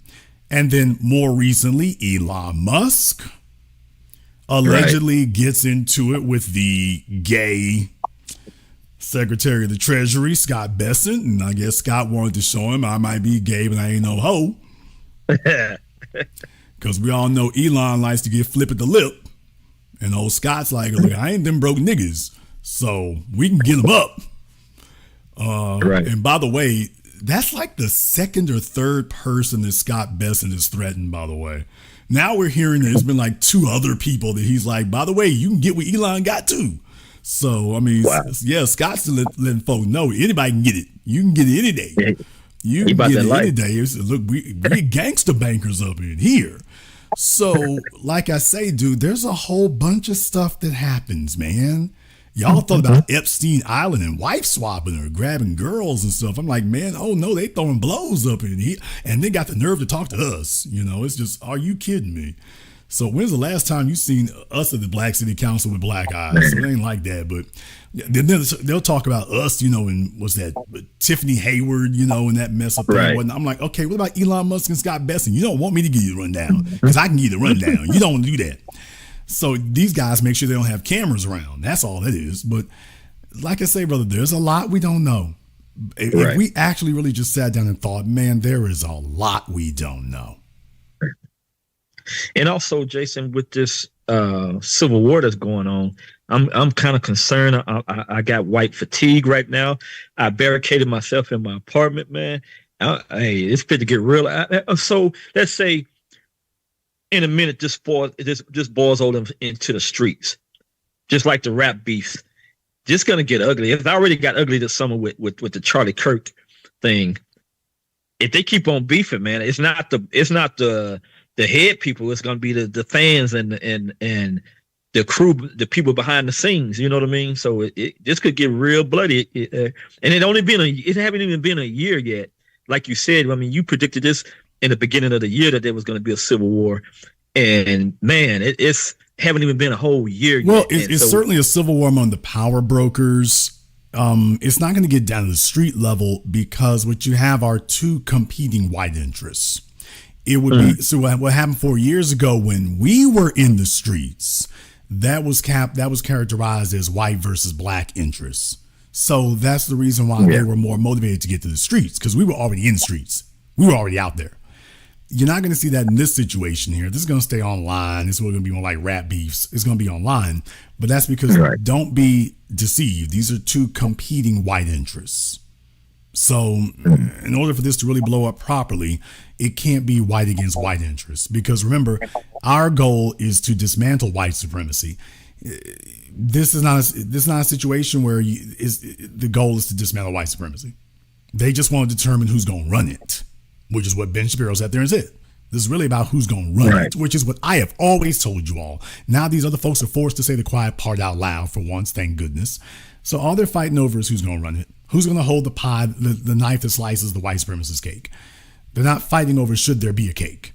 So what you're talking about would be fighting over should there be a cake. No. We're just fighting over who's going to cut the slices. But there will be white supremacy. Right. And like you said with Candace Owens, I mean, she played her card pretty good, and you did a good analysis on that too. Like when someone is able to sit amongst you to learn your weaknesses and your strengths, oh, they'll wear you out all day, man. You watch. I mean, it's like a fighter. If somebody's able to watch you fight and watch your weaknesses, they got you, man. Oh, look, so she was able to sit. Candace is the hoe that made good. Oh, I meant that, Candace. I'm talking about you, woman. Yes, you are the hoe that made good because you don't fool me. I've been saying this forever. I will continue saying it. The more I hear, the more convinced I am. I have never seen a female who wasn't sleeping with a dude who had so many messages, so much contact about his personal thoughts, who he get money with, his religion. Dude, you don't tell no chick you ain't sleeping with all this. He's sending her, I'm talking about by text. No, he was way too comfortable with her to not be sleeping with her. She knows way too much and he's talking. Right. I'm like, dude, you think about being Catholic? Because she said it, by the way. So I'm like, okay, that brown sugar got him thinking about changing religions. It's usually the other way around. So I'm just like, yeah, she knows too much. For y'all two, she knows too much. You two had too much contact. She knows all the ins and outs. I'm like, no, baby. You know way too much for somebody who ain't seen him naked. You know way too. I'm talking about up to the minute. She knew the operations. She knew how he did things, about his religion, who he's cool with, who he ain't cool with, what he thinks of. Why is he telling her all this and he's a married man? He's saying a hell of a whole lot to a chick he ain't married to. Why does she got to know all this, but Erica don't? Or Erica needs to know, but Candace needs to know too. No. Because he knew Candace before he got with Erica. So I'm like, okay, that's what matters to me. I'm like, I know what I'm seeing, dude. Don't talk to me stupid. I've been out here. I've been around enough females. I know the drill. I know what's happening. I ain't hating on it, but I am saying, by the way, I'm sticking by that. Yeah, Candace, I know what you and Charlie was really doing. So you really, the rest of the world does not want to believe it. I'm like, y'all, this is a chick who was sleeping with him. Them two was sleeping together, period. Probably up until he got shot. Because he was sure as hell contacting her consistently until he got killed. I'm like, okay, the rest of y'all don't want to think about it. Maybe you consider it to be too unseemly or unsavory, you know. Maybe they might think about that way. But yeah, no, she knows everything about everybody because she played the oldest profession in the book. I mean, she got him up in them sheets and that was it. She showed up and showed out. And from here on in, Charlie gonna tell you whatever you want to know. What do the Chinese spies call it? Honeypot? And ain't that what the spies call it? Is a honeypot? So, okay. He was like winning the poo up in there. Cookie! Yeah, Charlie Kirk was like, okay. Yeah. This is Krispy Kreme up in there. So that's what I see is happening. And right. Of all people, she knows what those white supremacists are like. There's a reason why Amazing Lucas is flipping out right now and stuff, because they know what these white supremacists are like. They don't really fool with y'all. So she was just like, hey, let me get my equity out the game before they dump me, because they're eventually going to get rid of me. That much is clear. They're going to get rid of me at some point, so let me feather my own nest. And all I can say at this point is well played, but I'm just letting y'all know. By the way, the real game is that Candace was hustling them draws, and she kept her mouth shut. She kept her mouth shut. She said everything except the part that I'm looking for, which is, by the way, y'all too sure did spend a lot of time together and talking and everything else and offline. Y'all wasn't just doing Turning Point business. He wants to go somewhere and he's sending her airline tickets. I'm like, whoa, I recognize flued out when I see it. Come on. How much more does she need to show you before y'all be like, wait a minute? Hold on, he was doing a whole lot for a quote friend. He was doing the most. So I know what I'm seeing. Nobody else wants to admit it because they can't prove it. And she's smart enough to not come out and say it, but we know what we're seeing. So I give her props for that. She played the game. She didn't let the game play her. And I mean, as with it, think about this for just a few moments. A year ago, Ben Shapiro was running things. Charlie Kirk was running things. Tucker Carlson was running things. A year later, sad story. Charlie's dead. Ben Shapiro is down and out. Her former employer of the Daily Wire is out the paint. And Candace is sitting on the throne. This is a story. This is a story we usually only hear on our side. But by the way, I just thought I'd let y'all know it's on some real Game of Thrones. One of them dead, the other one's career is ruined, and the chick that they let in the front door is the one sitting on top of the gold that they gave her. She got them out the way. Now she's running it. Man. She's running a white supremacy ship, and that's crazy as a black woman. Dude, like I said, you can't even make this up, brother. I sure as hell hope this don't turn into no damn Black History moment. Oh, I hope we talk about Benny Mason. Oh, I don't want to have to put. No, I'm not going to put her next to Miss Mason. I'm not going to do that, brother. I'm not going to do it. We are not going to have Candace Owens is not going to become a part of Black History Month trivia. I refuse to allow this to occur. I refuse this. I will not allow this, brother. I'm not going to have it. This is what we're seeing. I mean, we actually watching a black woman run the white supremacy ship. The first black bed wench to run white supremacy. Oh, brother, I'm not gonna have this. I'm not gonna have it. I'm not gonna have it. No. I refuse to allow this to become our history. It's not gonna occur. I will fight this tooth and nail. I refuse to allow her to become part of trivia. I didn't see this one coming. B1, Jason. Black first, brother. Thank you very much for giving me a call. Now, yeah, I refuse to allow her to become a piece of Black history trivia. Just no.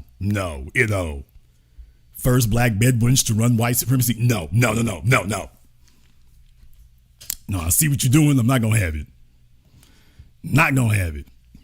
We must mobilize now. I see this forming.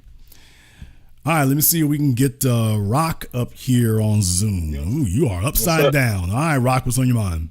No, you see me, Jason? I see you. You're upside down for some reason. Yeah, I told you. I don't know what's going on with my iPhone, brother. Remember that iPhone 3, brother. It's about time to upgrade. What's on your mind? It's iPhone 16. Stop playing. No, he got that international version from the Philippines, y'all. He's got like one button on the back of it. So, all right, what's on your mind? No. Okay, what's up, brother? Hey, thank you for the broadcast as usual. Jason, can you hear me okay? Yeah, well, I can hear you. You look like Spider-Man hanging upside down, but I hear you. I'm upside down. That's crazy. Okay. Well, listen, Jason, thank you for the broadcast. Listen, Jason, would you mind if I put on the Black Cat real quick? You said a couple of things. Dick Cheney, and you said that, are you comparing Dick Cheney to Donald Trump and what he's doing? I just want to be clear. Well, I'm just saying when you have these presidents who want to try to claim unitarian powers to circumvent Congress, to circumvent the voters, and just claim that they got all kinds of powers. Oh, because it's if there's an emergency, then there are no limits on what I can do. That's the kind of thing we have to be very, very resistant to. You cannot allow them to say, oops, it's an emergency, Constitution goes out the window.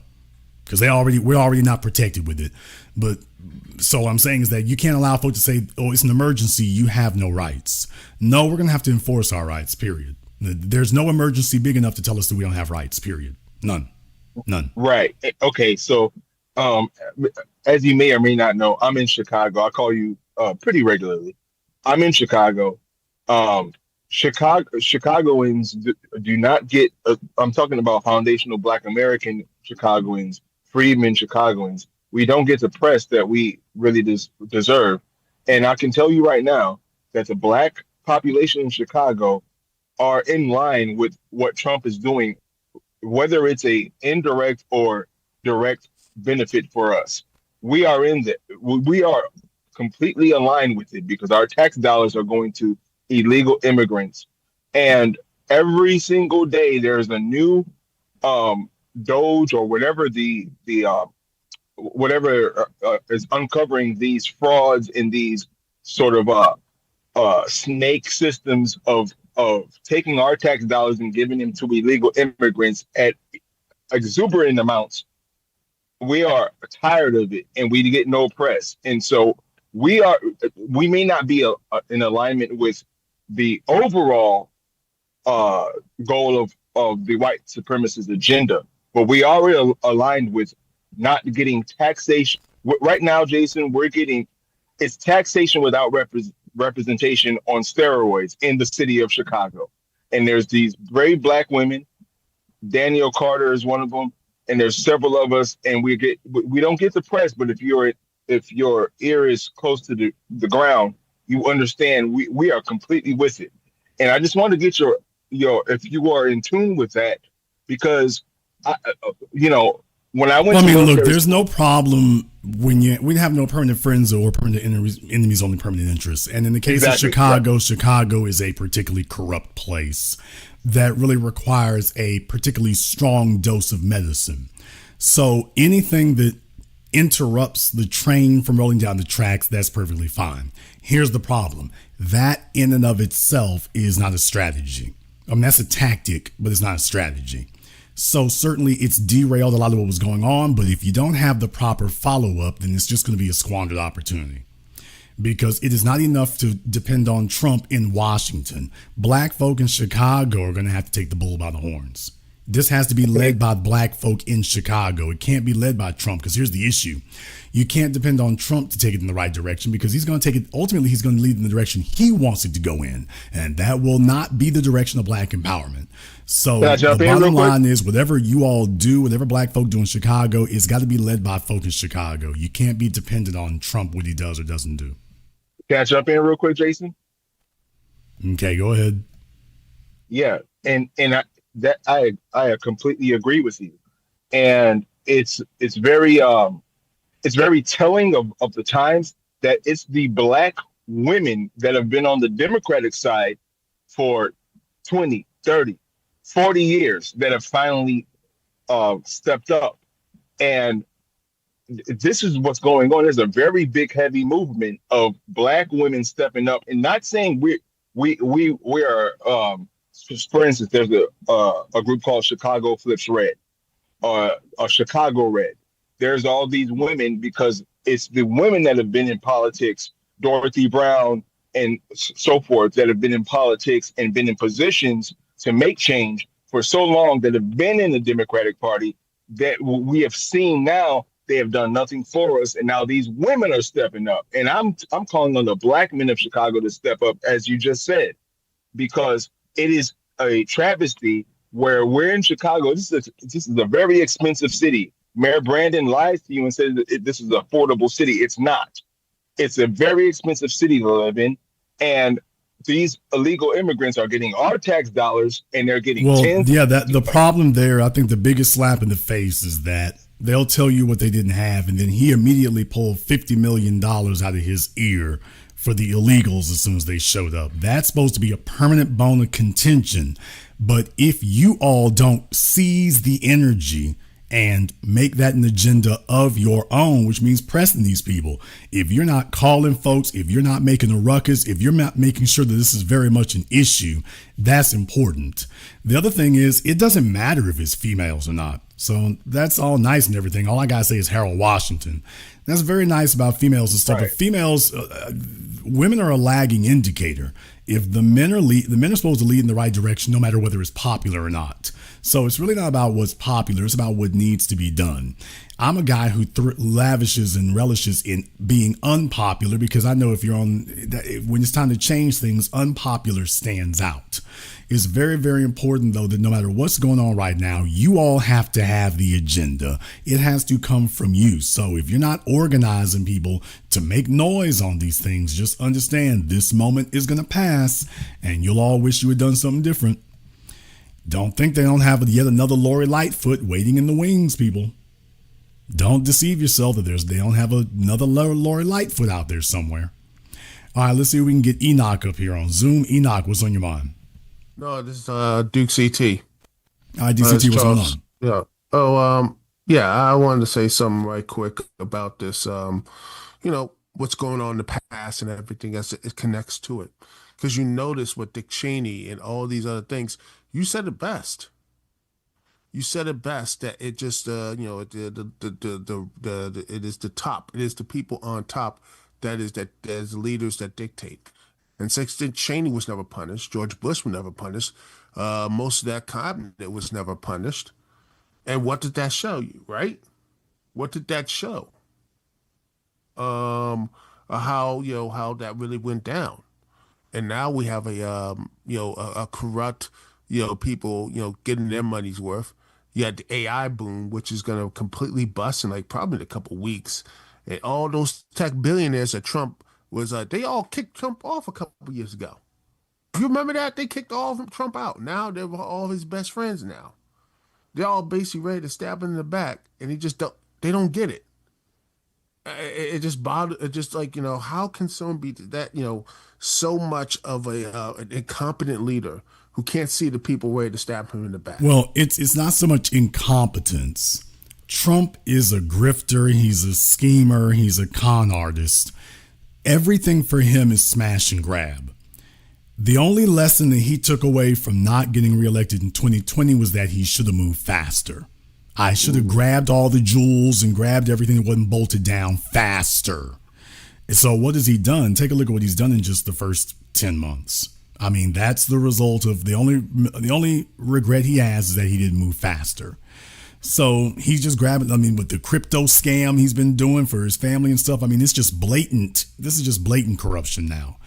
And that's the only thing he took away from it. I should have moved faster. So he's just grabbing everything, front loading it. It's a stick up for lawsuits. He's using the Justice Department to stick people up for tens of millions of dollars.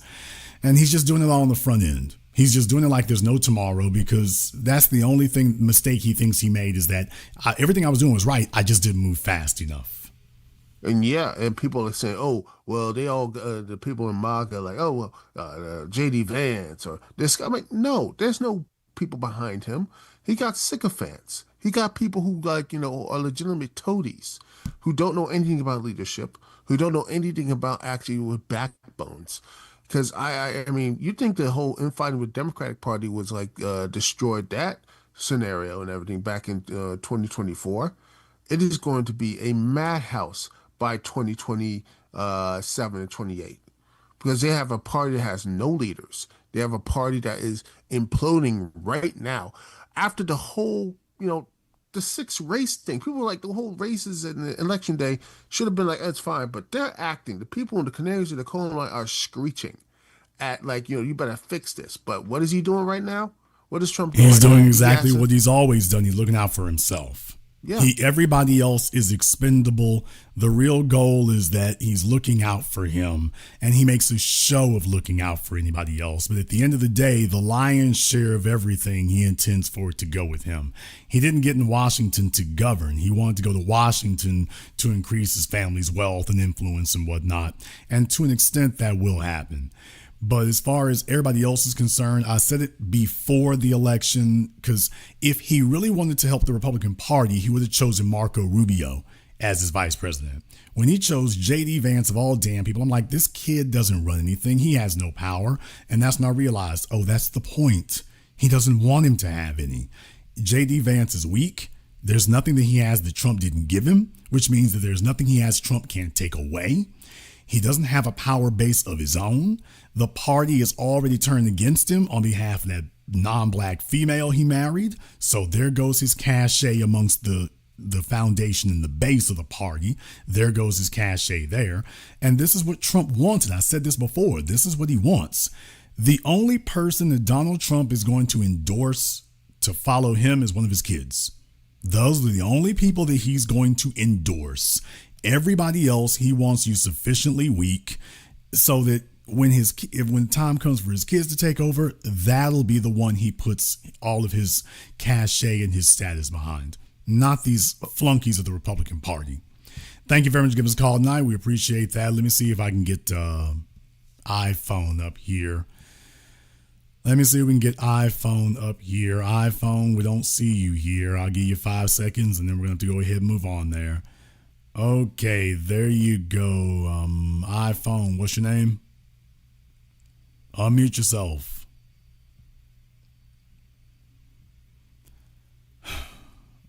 Okay, why is this looking like Lil Nas X? iPhone, unmute yourself.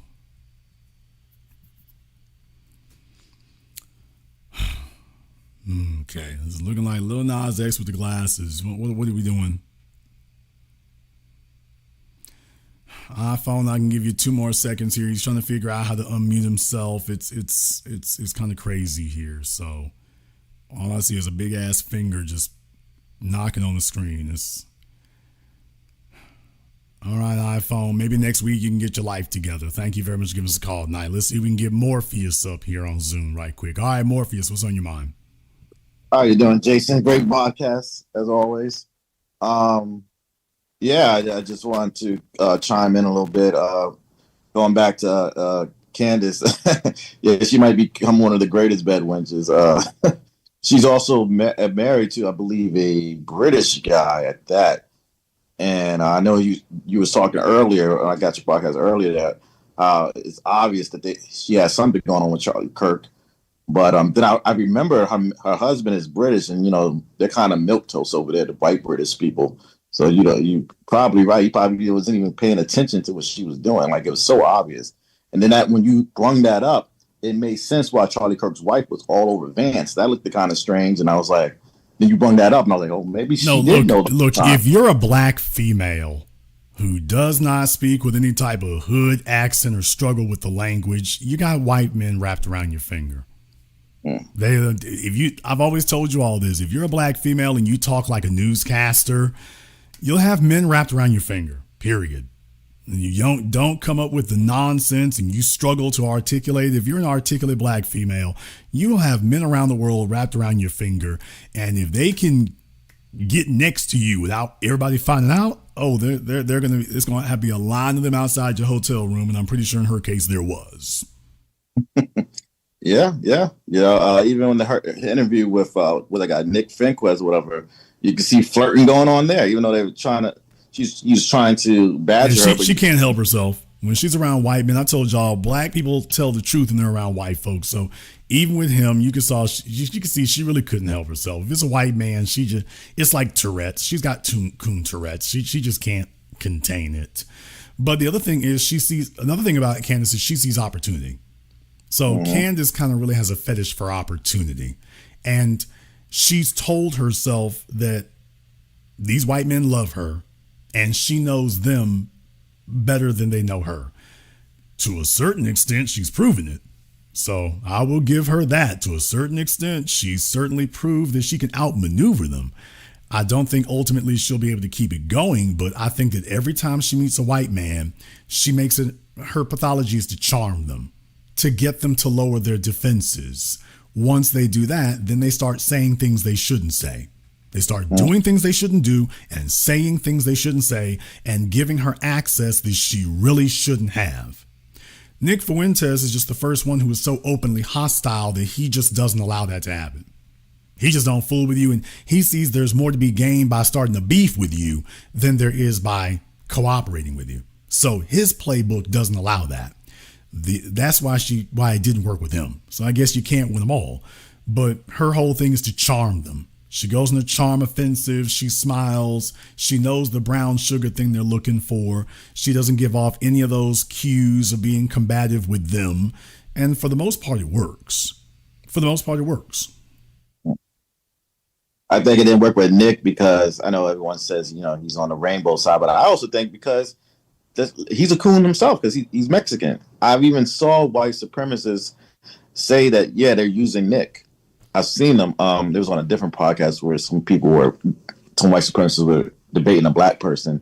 I don't want to name their name on your broadcast. But anyway, I thought that was very interesting that they said that, which I always thought that was the case because, as being a foundational black American, we have family members that gave us the game.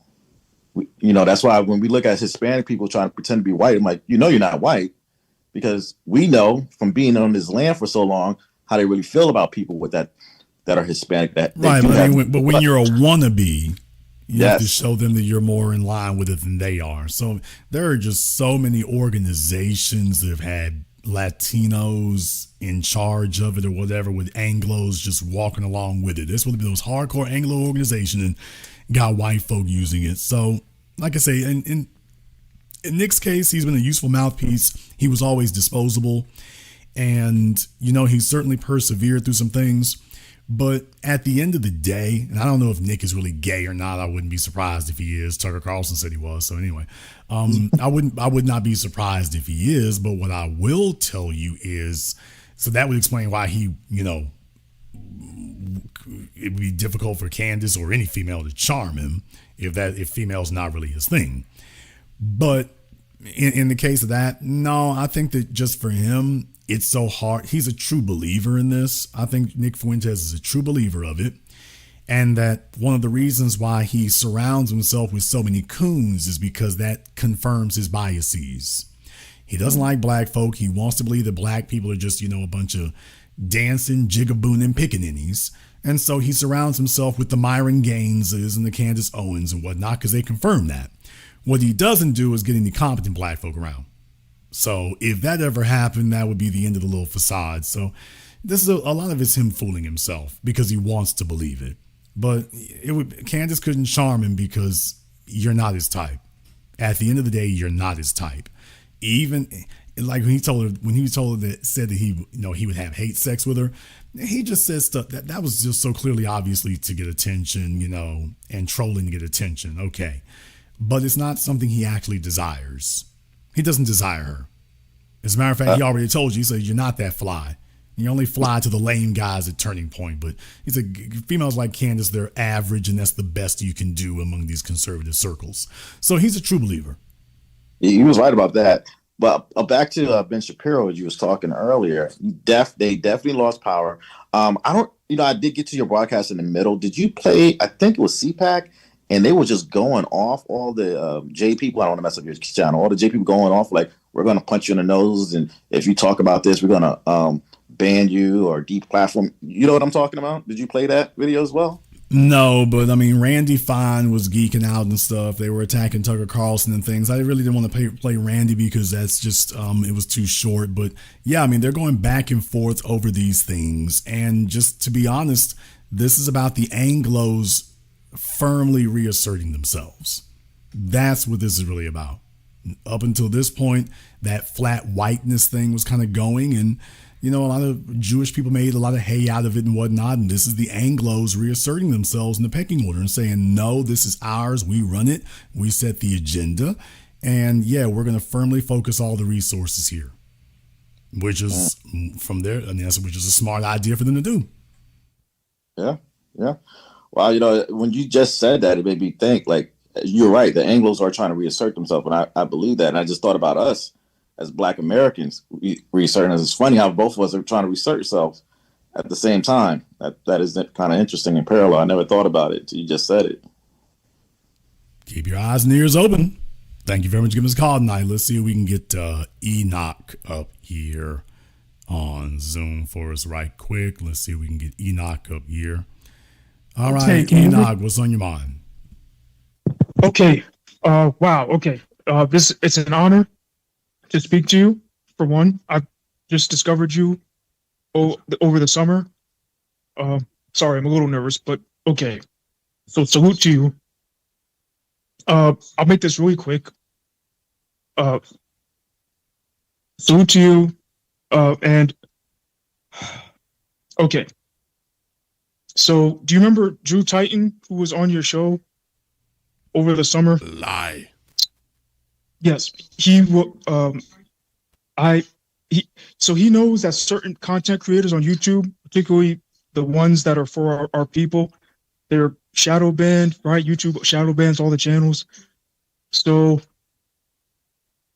you could talk to him behind the scenes if you guys still have each other's contact, because he's working on something behind the scenes. I don't want to say it out here on YouTube for them folk to know about. But if you talk to Drew Titan LLC behind the scenes, he's working on something to help get pro-Black content creators, not messed with anymore in the long run. Okay. Also, the one other thing. Oh yeah, his email is 1,000 slats. Okay, slow down. And also, we don't do that. We don't do that. Oh, okay. Sorry. Okay, this is my first time. Sorry.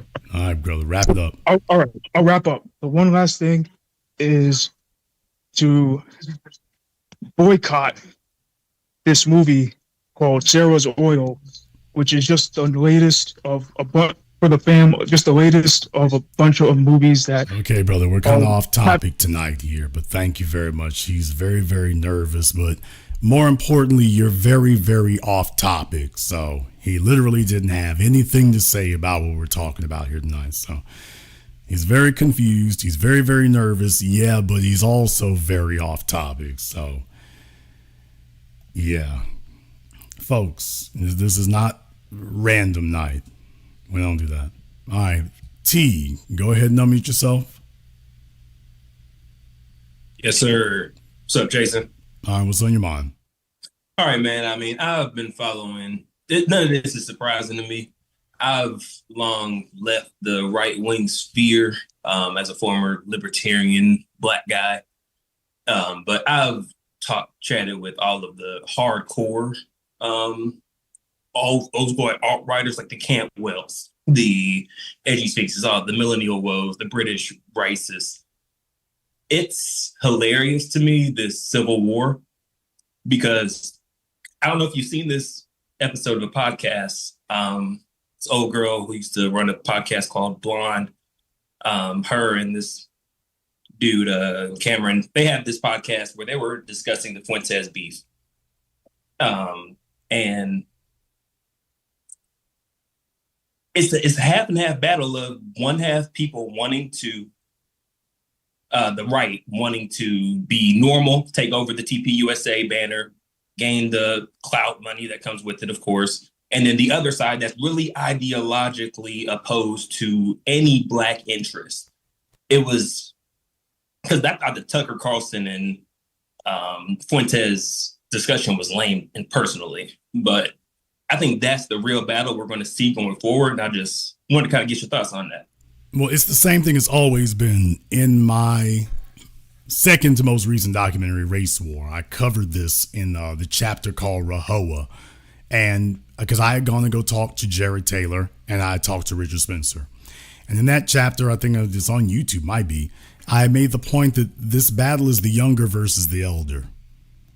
And what does that mean? Jared Taylor, during Charlottesville, Jared Taylor's a softer spoken dude.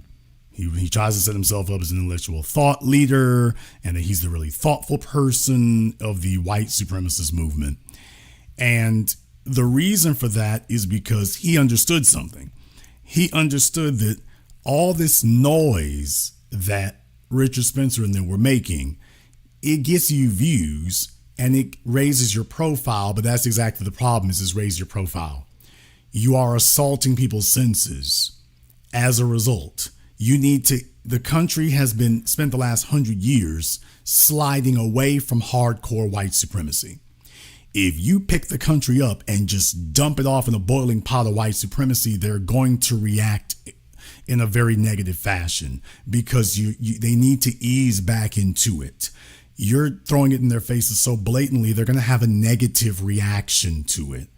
So we need to ease them back into it. This hardcore stuff you're doing is going to be offensive to them, so they're going to reject it. Richard, of course, being young and, everything else, he's demanding to have it all now. They're full of energy, they're full of vigor, and we're here to conquer the world and take it now. Well, what was the result of that? The result of that was George Floyd. That was the result of it. And Jared Taylor was telling the whole time, this isn't going to work. So that's really what you have. You have the elements who understand that it will be too much of a shock to the system of the society to try to convert everybody to mass white extremism right now. You need to ease them into it. Then you have the other side that says, no, we've lost too much ground. We're shrinking in population. We're only 99% of the wealth. We'll mess around and look up be 98. So we need to clamp down and do it all right now. And yeah, it'll be a shock to the system, but that's what the folks need. We need to hammer them now. That's what you're really looking at. So it is not that there's one side that is okay with black folk at all. Neither side is.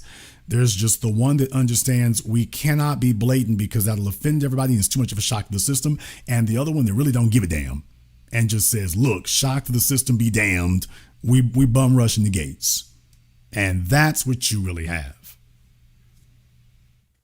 Real talk, man. I mean, totally agree. And I'm going to end on this and, a lot of callers in tonight, but one last thought. I'm sure you've been noticing if Fuentes has flooded your algorithm as he has mine. He's leading out these videos where he's using the N-word a lot. And it seems like a very obvious appeal to garner the black exploitation, Black populism amongst the Zoomers who were kind of ambiguous to the term. Hey, we can all say it. We go to mixed schools too. Yeah, he's just funny, bro. He's just trolling for the lols. And I wonder, do you think he'll be successful in, No.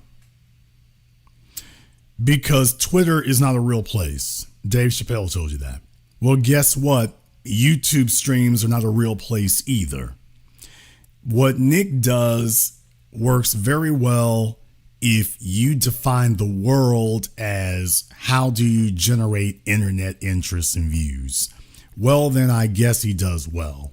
The problem is, can you imagine what will happen the first time that he goes on CNN, if they'd ever have him? The first time he goes on Face the Nation, as if he could ever. What I'm saying is some place that's not the internet, some place that actually will be seen where he has to present himself as a serious alternative to anything. Oh, he'll be on Megyn Kelly pretty soon. Okay, well, yeah, but Megyn Kelly is still on YouTube. He's not going to be. He's not going to be on Fox. He's not going to be on CNN. So what I'm saying is that, yeah, he plays to the internet crowd. Please understand, that's entertainment. The real problem is when he attempts to assert himself as a serious thought leader. In other words, when he actually comes up for real vetting. That's where it's going to go off the rails. So yeah, this fringe little weirdo who shows up on people's fringe little YouTube programs saying really goofy stuff that nobody's going to vote on. That's okay. That's not up for a vote. Brother, if what you're talking about is what happens when he crosses over to the parts where we start making votes on things? That ain't happening. Show me a single candidate who is going to put themselves next to him. What will happen when you're a candidate who walks out on stage with Nick Fuentes and then here comes AIPAC or anybody else to spend $30 million to show him calling everybody niggers and Jews and this, that, and the other and got your face next to him? Well, Jason, don't say it. Well, don't say it. Let me talk. Okay. What about Trump? Why, Trump brought Nick Fuentes to the White House. Trump is an outlier. That's the reason why Trump always does outrageous things, because you can't put anything past him. What it also means is you don't take a lot of what he does seriously. He's liable to do anything. So Trump is an entertainer. He has a shielding that a serious politician does not have. You don't take him as seriously. George W. Bush can't do that. Marco Rubio can't do that. Ron DeSantis can't do that. Trump is the only person who could do that and get away with it long enough to eke through an election. Anybody else, it would be the kiss of death. I agree with you, but I think it may only be for that era. Again, Trump is coming up from the boomer era. If he does anything to get attention now, his dirty laundry would. I think the white Christians will forgive Fuentes when he's 40, ready to go. Well, there's nothing for them to forgive him for. They're lockstep with him. The real problem is indecent society that has to actually move among the world. Nick Fuentes is poison. There's nothing. So for Tucker Carlson, all he really did was just kick a beehive. Nick Fuentes is not a net positive. He's not a net positive for anybody except for the hardcore white supremacists on the internet who already believe what he believes. That's the problem. And too many people are confusing that with mainstream anything. And, oh, well, don't worry. His views are okay, except when he says nigger. Excuse me. Once you say nigger, you don't have anything legitimate to say. Once you do that, you're illegitimate. You don't have anything else to say. So the only people who try to, quote, give him a pass are the white supremacists like Megyn Ku Klux Kelly and Tucker Carlson, who already agree with these white supremacist sentiments. So to them, that's not a problem. Don't confuse Tucker Carlson getting views with being Tucker Carlson as representative of the population in general. Don't confuse those two things. Brother, there is no politician anywhere who would not sell their left kidney to march Nick Fuentes out there holding hands with their opposition. Remember, it's Tucker Carlson who said every time we hear he said he felt David Duke was a Fed. The reason he called Nick Fuentes a Fed was because he saw Nick Fuentes doing a bunch of the same similar stuff that David Duke was doing. What does that mean? Every time a Republican would run for office or president, David Duke would jump up, yell about niggers, and then endorse him. And he was like, this guy's got to be a Fed. Every time we have a Republican who can win, here he comes up. Here comes David Duke. Well, same thing with Nick Fuentes. Every time a Republican's running for office, here comes Nick Fuentes to say, hi, nigger, now vote for Trump. And it's like, okay, is this guy's got to be a Fed doing this? He's got to be a Fed. So what I'm saying, brother, is that it's not that easy to forget. On the internet, where there is no election, Megyn Kelly's not running for office. Tucker Carlson's not running for office. So the people who are tuned in to them, that's not a vote. That is not the voter proletariat. Those are just viewers on YouTube. Please don't get those two things confused. If Nick Fuentes comes out in the open for vetting, it's over, which is why he's not gonna do it. He knows it. I know it. Tucker Carlson and Megyn Kelly are safe spaces.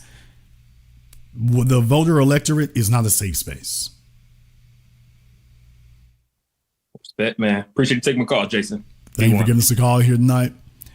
Yeah, I don't want y'all to get confused. Do not confuse people's YouTube channels. Don't confuse people's Twitter spaces. Do not confuse that for the electorate. Please don't confuse those two things. Just because it plays on a lot of folks think that their internet feed is a real place, or this is indicative of the public at large. And that's not the way that works. It's not the way that works. Okay, let's try this a different way. I want you all to think about some of your favorite black YouTubers, for example. Some of your favorite black YouTubers, some of your favorite black female YouTubers, or some of the females who get the biggest views online. Think about some of the black folk you know who get some of their biggest views online. Would you take political advice from them? Would you follow their lead in politics on any of their political issues? But Jason, they get a lot of views. Okay. So does Nick Fuentes. Well, so does some of the folk that Nick Fuentes pals around with. But by the way, if you want a direct analogy, you think about some of the biggest black names you see, and I'm talking about folk who run around with Mr. Beast, I Show Speed. No disrespect to I Show Speed. No disrespect. But I'm talking about things like that. Kai Cenat. I Show Speed, Kai Cenat. You know, those people. No, y'all thought I was talking about some of the other folk. No, I'm talking about the I Show Speeds and Kai Cenats. Okay. And would you follow their lead when it comes to politics? Can you think of any political subject or subgenre that you would be looking to them for leadership on, or that you would follow their lead, or that you would say, you know what, there's a good place to be informed? Can you name even one? Just one. So I want you to understand those guys can get views too. They can too. And just because you can get views, that doesn't mean that those are people who like you already. That's an audience. That's not a voter base. And it's easy. Here's the other thing I want you to understand. It's easy for soft white supremacists in society to dismiss Nick Fuentes or to, not take it seriously because he's not running for anything. He's not running for anything. So, of course, you can give it a pass or you can be soft on it because he's not running. Now, what happens when he's actually on the ballot? That's the simulation you're not considering. It's easy to sit up here and be dismissive of him because he's not on the ballot. He's not running. So you can dismiss everything. He says this, he says that, he does his Archie Bunker impression. All right, he ain't running for nothing. But the moment that he has to hit the ballot and we have to seriously consider the ramifications of giving him power, that's when everything is going to go left and go sideways, when you have to stop dealing with it as some kind of hypothetical. Now you have to deal with it as a literal. That's when Nick Fuentes stops being funny. He stops being funny. He stops being entertaining. And you realize there's real consequences to that. There's no way in the hell you can support this jackalope or anybody sitting next to him screaming nigger, nigger all day. You can't take them seriously. So just remember that when you get caught up in algorithms and timelines and feeds and things, just keep that in mind. Let's jump back over here on Zoom again. We got Tyler here on Zoom. All right, we got Tyler up here. Tyler, what's on your mind? Mute yourself, Tyler. Yes, sir. Yes, sir. Jason, just awesome topic. I was trying to save it for tomorrow because I never know which one's going to be the one I favor more. But Jason, there was a student I had at a school, to speak about what you were talking about earlier with the Wyoming ranches. There's a ski resort in Montana, Jason. There is one road in, one road out. It's difficult to even find pictures of this. Jason, you were talking the other night about $10,000 a night, $20,000 a night. Jason, this former student of mine told me he was up there with Tom Brady and all other types of heavy hitters. So that's what was interesting to me, because like you said, when Black people think Wyoming, Montana, the Dakotas, we don't really think too much. But Kanye kind of gave a little insight to it when he bought that ranch. You know what I'm saying? He was saying, like, I'm going to do like they do, and this is what they be doing. So this student, just to show you how they interact with the law and with with our society, this student wanted me to give them a recommendation for college, but I had left the school 2 years before they graduated. Jason, how did his mom get my personal email? She did not get it through the school. These people, if they want to, they can find you. They have all types of ways of, they have networks, they have connections that a lot of us don't really understand. Stuff that looks kind of hard, difficult to us. I'm not talking about they found my Facebook and came and got me through there. I'm not talking about they went through my Instagram. My personal email, which my job didn't even have, that was my personal one. She somehow got it and hit me up, right? So there is another level to white supremacy. There's the white supremacy that you see. Then there's the real heavy hitters right at the top. Jason, you were also right on with the hubs. You were talking about Tennessee. When this UPS plane crashed, a lot of people were thinking, oh, that was tragic. Oh, so much fuel. What I was thinking about is, why is this plane going straight from Kentucky to Hawaii? If I'm a pilot, I'm thinking, okay, let me go ahead and stop over in California and then make my way to Hawaii. They didn't need to stop in California because everything they needed is centralized in Kentucky. I think it was the mayor or someone who works in the city said that her aide also works for the UPS, how it's just a UPS town. And they had a petroleum recycling plant on the premises. So they were moving a lot of weight, Jason. And before 24 hours, less than 24 hours after the accident, they had cleared all that stuff out and they had reopened that airport. I was like, Jason was right on. You were talking about Tennessee. Kentucky is right there. You're absolutely right. That's where America is split down the middle population-wise. So a lot of people looking at the accident as a tragedy, which it is, but it also is kind of snitching on them. That's an important spot. And that Louisville, name a famous restaurant in Louisville. I know Muhammad Ali came through there. I really don't know too much else about it. So why is there so much going on in that space, right? So you were dead on with that as well. Listen to this man, people. I'll finish up with this, Jason. There's a remote operated Black Hawk right now, the Black Hawk helicopters. The most important aspect about this, Jason, is that it took 1 hour for a completely untrained individual to learn how to operate the Black Hawk remotely. So they keep talking about you need years of training. You need this, you need a bachelor's, you need a master's, you need 10,000 hours. Jason, when white supremacy wants to get something done, they get it done.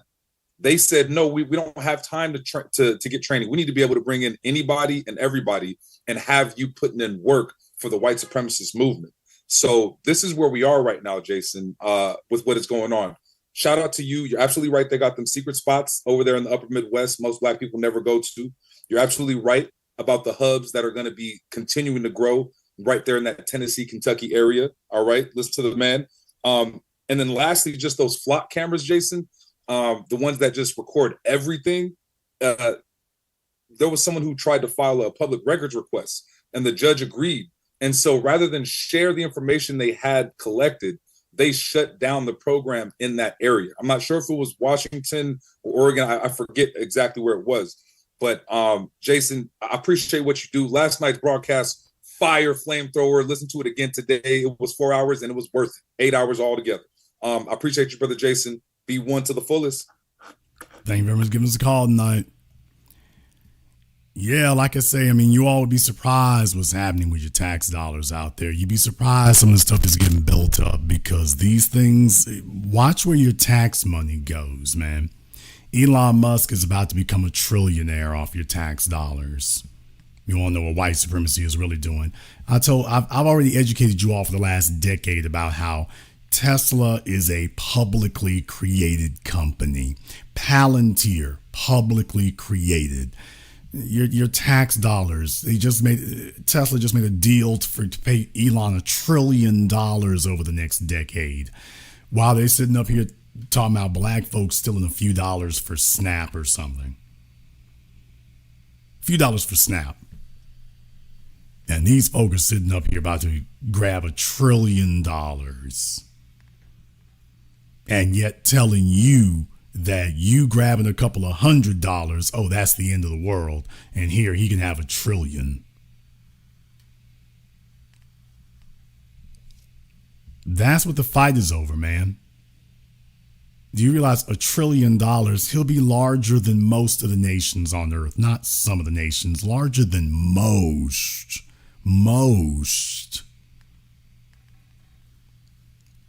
So the plan to consolidate the wealth, the plan to consolidate that in the hands of a very, very few people so they can control the destiny of everybody else there.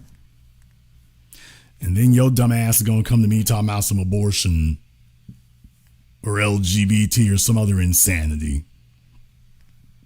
Conversations that are simply not happening with these other folk. They're sitting up here talking about buying whole nations of value. That means something. So now you see what the fight is really over. Oh yeah, one more thing. You realize Elon done got real quiet lately, haven't you? You knew this was coming because Elon got real quiet lately. That's how you knew this was coming. You knew this was coming because, by the way, when was the last time you heard a dust up from Elon? In the last month, he's been kind of quiet. You ain't really heard much from him now, have you? He hasn't really been doing a lot to raise his profile or to gain any attention. That was your first clue. That was your first clue right there. All of a sudden, he got quiet for about a month. Next thing you know, oh, look, the board of Tesla has approved him for $1 trillion. Are you sure the company couldn't use that? Nope, he needs that. No, he needs that. So, I want you all to be aware, having reliable information is essential. I've done my best to make sure you have that. I talked about the upcoming white supremacist civil war amongst each other before Trump was even reelected. I told you exactly who the players would be. I told you exactly who would be going at each other and why. I told you all that they were going to be going to Jewish folk. Be watching for that. Here it has come. I warned everybody about this a year ago, and now it's coming to pass. And by the way, it ain't over yet. I need y'all to understand it's not over yet. Well, Jason, why do you say that? Because you see, what will happen next is that now they're going to start losing. What happens next is now they start losing. And you need to understand exactly how that goes. When they start losing, they're going to start blaming each other. It will not be enough that they lose.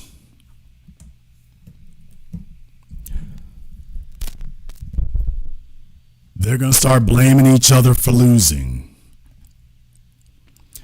They're going to start blaming each other for why they're losing and whose fault it is. That's what the next one's going to be. Remember, success has many fathers, but failure is an orphan. And so expect them to start, when they start losing, look at the elections Tuesday here, what's the first thing they started doing? They start pointing the finger. They start blaming each other. They start pointing the finger and started blaming each other. That didn't unify them. They're at each other's throats worse than they were before. And when they start losing, they're going to start saying that we need to have a purge in the party and we need to blame these guys in the party over here. So just understand it's just got rolling. Midterms come up next year. The midterm elections come up next year. The fireworks are just beginning. Adversity reveals who you really are. If you're a bunch of crybaby white supremacists, adversity is going to reveal that too. And the more heat that comes on, the more they're going to blame each other. Remember, Trump will take absolutely no blame for anything that goes wrong. He will take no blame for anything that goes wrong. He's going to say it's your fault no matter what occurs. The circular firing squad is about to get bigger. That's all this means. The circular firing squad is about to get bigger. And we will be there to capitalize on it. We'll be there to capitalize on it. We're going to go ahead and wrap things up here tonight. I want to thank everyone who has contributed to tonight's program on PayPal, Super Chat, Venmo. Shout out here to Sabrina. Thank you very much for your support, Sabrina. We appreciate that. To Enoch Bird, Sir Shai, and everybody else here who's contributed to tonight's program. Reese Dallas, thank you very much for your support as well.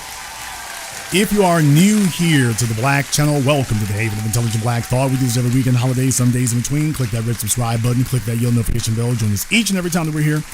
If you haven't been to blackchannelfilms.com, check out our groundbreaking best-selling documentary work, blackchannelfilms.com. That is blackchannelfilms.com. I'd like to thank all of you for tuning in to tonight's program live or recorded. Thank you for liking, subscribing, and sharing. And this concludes tonight's broadcast of the Black Channel.